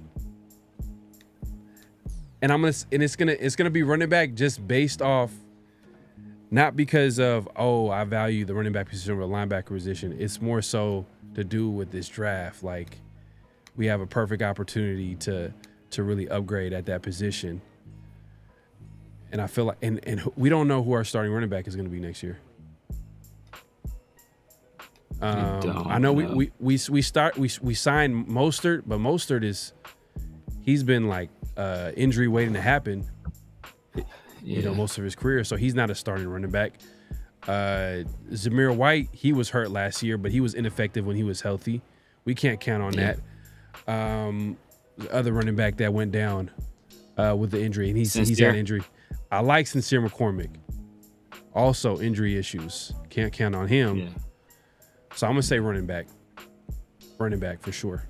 I feel like that's a bigger need, especially with the way the Raiders want to run their offense. You know Pete Carroll wants to run the football. If that's what he wants to do, then running, like, you gotta have the pieces to do that. And we don't have the horses to do that. We got some players that at times when they were in there, they've been talented, they've been able to produce maybe at times, but not as the main guy. We need some competition, we need some talent. But man, linebacker, you can make a case for linebacker too. But I'm gonna go running back. Yeah. So I'm gonna say that's not real. It's not real. I'm gonna say Roll 07 says Isaiah Spiller is the best running back on the Raiders. Isaiah Spiller, okay, he plays former Charger. Yes. Damn. Fellow Charger will always have my respect. Fellow Charger. Hold up. Do we have why y'all coming over here on Raiders chat, man? Fellow Charger will always have my respect. We never gave him a chance. Man, y'all just love the Raiders chat, man. It's crazy. But yeah, go ahead, Severe. My bad. Yeah, I'm gonna say not real too, but I think it's closer than people believe, just for the simple fact that we picked up a Landon Roberts, and then we re-signed Malga, and we still have Bernie and Gainer, but all those guys are basically unproven outside of a Landon. In terms of running back, we got Mostert, we got Lauby, we have Zamir White, and that's a mixed bag of question marks because Mostert is an older guy. 2 years ago, he led the league in rushing touchdowns, but last year, he wasn't that same guy, and I think he was banged up last year. Zamir White down the stretch of 2 years ago, he led the league in yards per carries. I think in yards per carry down the stretch. But last year, obviously, was an unmitigated disaster. So it's just all depending on what we get out of these guys. But I think we have more proven guys at line, or more guys I have faith in at linebacker or guys I believe can develop into something at linebacker than we do at running back. So that's why I'll say I'll give the edge to linebacker in this particular case. So and say not real. Not real. What the heck is All going right. on with that? I banned him. No. Justin Howell is a Broncos fan. Hey man, y'all over here trying to scout the enemy. I see what y'all doing, man. We got Broncos fan, we got Chargers fan here. Come on, man. But yeah, going back to so people in the chat were like Lobby. I forgot about Lobby. Maybe because he's a chance he's probably not gonna make the team. There's a chance. Yeah. He might not make the team, but he never really got an opportunity, like literally like, but every time he came in the game, he fumbled. So, I mean, what is the coaching staff supposed to do if their job is on the line? Like a guy like, what are they going to do? You got to go in there, you got to produce at the end of the day, but he didn't really get an opportunity, especially with a running back room that was literally hurt the entire year. Like Sincere McCormick end up going on IR. There was like 4 or 5 games left. I was like, oh, okay, Lobby time. This is where Lobby comes in. They end up signing a guy off the streets. Like he literally did not get in the game. It's wild, man. But Dylan Lobby, yeah, he's still part of the room. But man, is he gonna make it on the team? I think it depends on what we do in the draft. If we draft 2 running backs, no. I don't think so, because I think Zamir White is more likely to make it on a team than Dylan Lobby. And then we got Mostert. I think Mostert is going to probably be around, and then we're going to have the 2 rookies. So put it this way. I think it's put it not to cut you off, but put it this way, Severe. Remember the last time we drafted 2 running backs? We had Josh Jacobs on the last year of his deal, and he had the best year of his career. It didn't work. It didn't really work out. I mean, Zamir White was drafted in the 4th or 5th round, and then your boy from UCLA, Britton Brown, is trying. Britton Brown was drafted, but I'm just saying, like that was that situation. We had Josh Jacobs on the roster, and we drafted 2 running backs. We don't have no running backs at all. We did sign Mostert, but like, come on, you can't count on him to like, start or play meaningful snaps, like, and depending on him because he gets hurt all the time. So I'm saying, what I'm saying is that like it's almost like it's perfect for the Raiders to go ahead and get at least 2 running backs. Rosetown says Lobby about to cook. Hey, we'll see, man. Hey, man, he look, he has a whole offseason ahead of him. Maybe it's possible, man. We'll see. Coach says Lobby. Man, hey, they was loving Lobby and Eichenberg that whole offseason, and then neither one of them do anything. I was a fan of Lobby, so I can't even say that's one of the guys I said early, like, hey, this is a guy I like as a developmental guy late in the draft, and then he was so bad they didn't even give him touches down the stretch. So like that shows you what kind of faith they had in him. Well, with Chip Kelly, I think Chip Kelly may end up liking him. He's a guy. He's a pass catcher. He's a gadget guy. You can kind of line him up out wide, solid in pass pro as well. So Chip Kelly might find some use for him. We'll see. Like I said, it all depends on what we do in the draft. Yeah, we'll see. But Zamir's vision's still bad though. Yeah, man, running back room. But hey, look, you can make a case for linebacker. You can make a case. Someone can make a case for linebacker. I know y'all making it seem like it's a no-brainer running back, which, to a certain extent I agree, but linebacker, like, who do we have? But like this. We did sign Amanda Roberts, but it's still a question mark. He could easily not be good or not even make the roster because the Raiders didn't even like give him like earth-shattering money to be like, oh yeah. Like we've given John Brown. Y'all remember John Brown, wide receiver, a $3 million deal. He didn't even make it out of training camp. And Atlanta Roberts, he got what, 3.5, 3 mil? 3.5, yeah. Shit, man, what did we give Willie Snead? We gave Willie Snead some money. Yeah. We gave DeAndre Robinson some money. DeMarcus Robinson some money. Oh man, what the hell? What the hell? What is going on? Trolls. He came back. He came back in a different like account or something like that. Damn. His dedication is crazy, man. Hopefully we'll get that from one of the players this year on the Raiders, man. That type of dedication, just never give up. They got. Yeah, man, that's crazy, man. That's the one thing. Last year was just a weird year, man. The fact that we were winning games that we shouldn't have been winning, and then on top of that, young players weren't playing. Like Lobby should have been playing. Like the Gainers should have been playing. Like let them play. Yeah. But facts. But when that's what happens when you hire a coach for 1 year and you don't give him the vote of confidence to stay more than 1 year. He's like, shit, I gotta coach for my life. Facts. I gotta win to prove that I can stay. Hey, my guy Steve said the hacker is Tommy Eichenberg. Tommy Eichenberg, damn, that's funny, man. It's crazy. Man, hey, we appreciate everybody coming through. DeAndre Washington, Jalen Richard. Ooh. And we had who was? We didn't draft DeAndre. We didn't draft Jalen Richard though. Oh yeah, we got him as he was a rookie free agent. He wasn't even a rookie free agent. He was a rookie tryout. No. He was a rookie tryout. Never mind. Because Latavius Murray rookie year was 2014. It was the same year as Derek Carr. He got drafted. Yeah, he got drafted. Yeah, okay. DeAndre Washington was drafted like in the 5th round. Yeah, DeAndre Washington was drafted, but Jalen Richard was a tryout. Was a tryout player. It's wild. And his first game too, he balled out. Hey, Richard had a solid career. He had a solid career. Yeah.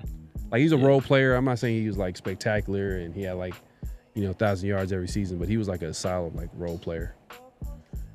But always had fact.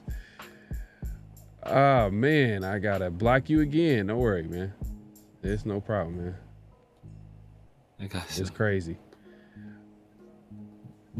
Another one. I got my shooter in the chat. I got my shooter in the chat. Sheesh. Got out injured. Yeah, he did. He did play well too. Chip Kelly found a buffet before Lowry gets past the line of scrimmage. Man, I like Sincere, man. I like what I seen when he was in there. It's just his health. I don't think Richard shall always rise. Damn, this dude doesn't give up. I keep blocking him. And he keeps appearing. He keeps appearing. This dude has. I got two. How's he even doing this? He's just a troll. So he probably got hella accounts. He got hella accounts. He just relogs off to a new account. That's dedication, bro.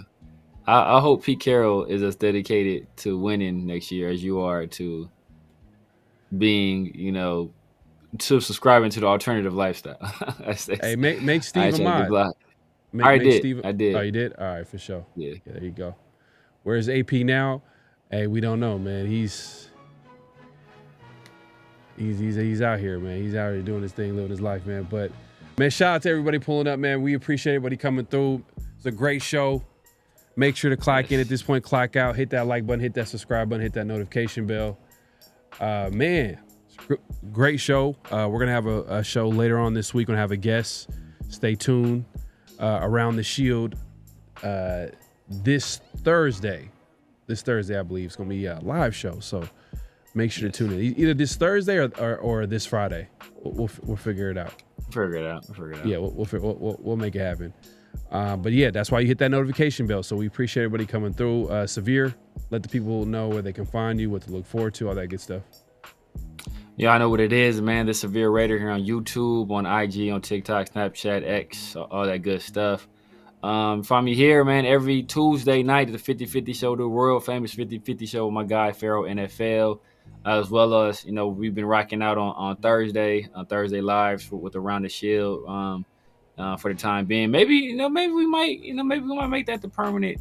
Oh, Thursday night football comes. Thursday night football is gonna come during the season, so we'll probably go back to Fridays eventually. But as of right now, You know, we doing it live on Thursdays, and obviously I got Sundays with my guys on 805 and Chris from Protect the Shield, as well as Tuesday afternoons over there with those guys too. So make sure if y'all haven't done so already, make sure y'all hit the thumbs up. Make sure y'all subscribe. If y'all have anything y'all want to say, y'all weren't able to get it in the chat, make sure y'all leave it in the comment section. If you're sub on my channel, not sub to Pharaoh yet, make sure you head over to Pharaoh channel and hit that like and that sub over there. And likewise, if you're sub to Pharaoh and not sub to me, make sure you come over to my channel and show me some love as well. And if you enjoyed what you saw today, send this to somebody you think would enjoy it as well. If it's a Raider fan, somebody that loves the Raiders, if it's somebody that hates the Raiders and you want them to just dislike the video, hey, send it to them too. I don't care. Just make sure you share it with some people you think will get some value out of it. So Tavis was drafted 2013. DJ as DJ Hayden. You know what? Traded back. You know what? I think Murray. You're right. You might be right because Murray might have been put on ice his first year as rookie. Like he didn't. I think he was on IR. You know, one of them deals where they stash you on IR, and he didn't really get an opportunity until like his rookie year, until Derek Carr's rookie year, 2014. But I could be wrong. But DJ Hayden, man, RIP, man. Yeah. You know what I thought about? You know, I thought was weird about DJ. Like they never really acknowledged like him like passing abruptly in that car accident. I was expecting them to like have like a moment of silence. They might have had it like. They might have did it. They might have did it, but it wasn't on the telecast or whatever. I wasn't at the game, but yeah. But yeah, man. RIP DJ Hayden. Yeah, he was making accounts. I was literally reading them and he was making accounts. That's like, what's going on? Like, yeah. Dedication right there, man. Man, dedication, yeah. So, hey, yeah, like everybody, man, we appreciate everybody coming through. We're going to be back here next week doing the 50-50 show, but obviously this week we got Around the Shield. We got a special guest. We're going to be breaking down film as well as doing a mock draft. Stay tuned for that. And follow us all over social media, Around the Shield on X and on IG. And obviously all over our personal social media pages as well. And follow us, subscribe, all that good stuff. Man, shout out to Steve and Brim Blood for being snipers in the chat, man. They picking Richard off from a distance. Man, what is going on, man? He's going crazy. Okay, he got ice. Yeah. Okay. All right. Yeah. Craig got ice rookie year. First proper game was that 2014 year when he not that 90+ target against the Chiefs. Yeah, I remember that all too well. But yeah, man. Hey, man. We'll see y'all. We'll see Marcus Johnson next week. No. Y'all are asking for it last week, but tape don't lie. We'll try to get Marcus on for sure. Yeah, most definitely. But not this week. But I think you know who we're gonna bring on, man. If it's not Marcus, man, y'all having a good idea. Especially I think the last 50-50 show last week. You know, y'all were asking for it, so we're gonna bring him on. Yeah. And if you guys have any ideas of people that we can bring on the Around the Shield, let us know in the chat as well as in the comment section, because we do read the comments as well. So leave comments and like the video, subscribe, all that good stuff, man. I'm banning him now. I'm just gonna go ahead and this is crazy. But yeah, man, we out of here, man. Any last thoughts before we get out of here? Nah, man. Just y'all make sure y'all tune in Thursday. I think it's gonna be a good show. I think it's gonna be y'all gonna really enjoy it. It's gonna be some spirited debate, man. You know, it's a lot of disagreements amongst us, man. So make sure y'all hit the notification bells and make sure y'all get ready for Thursday. All right, man. We out of here. Peace. Just win, baby. Hello? You play to win the game. You don't play to just play it.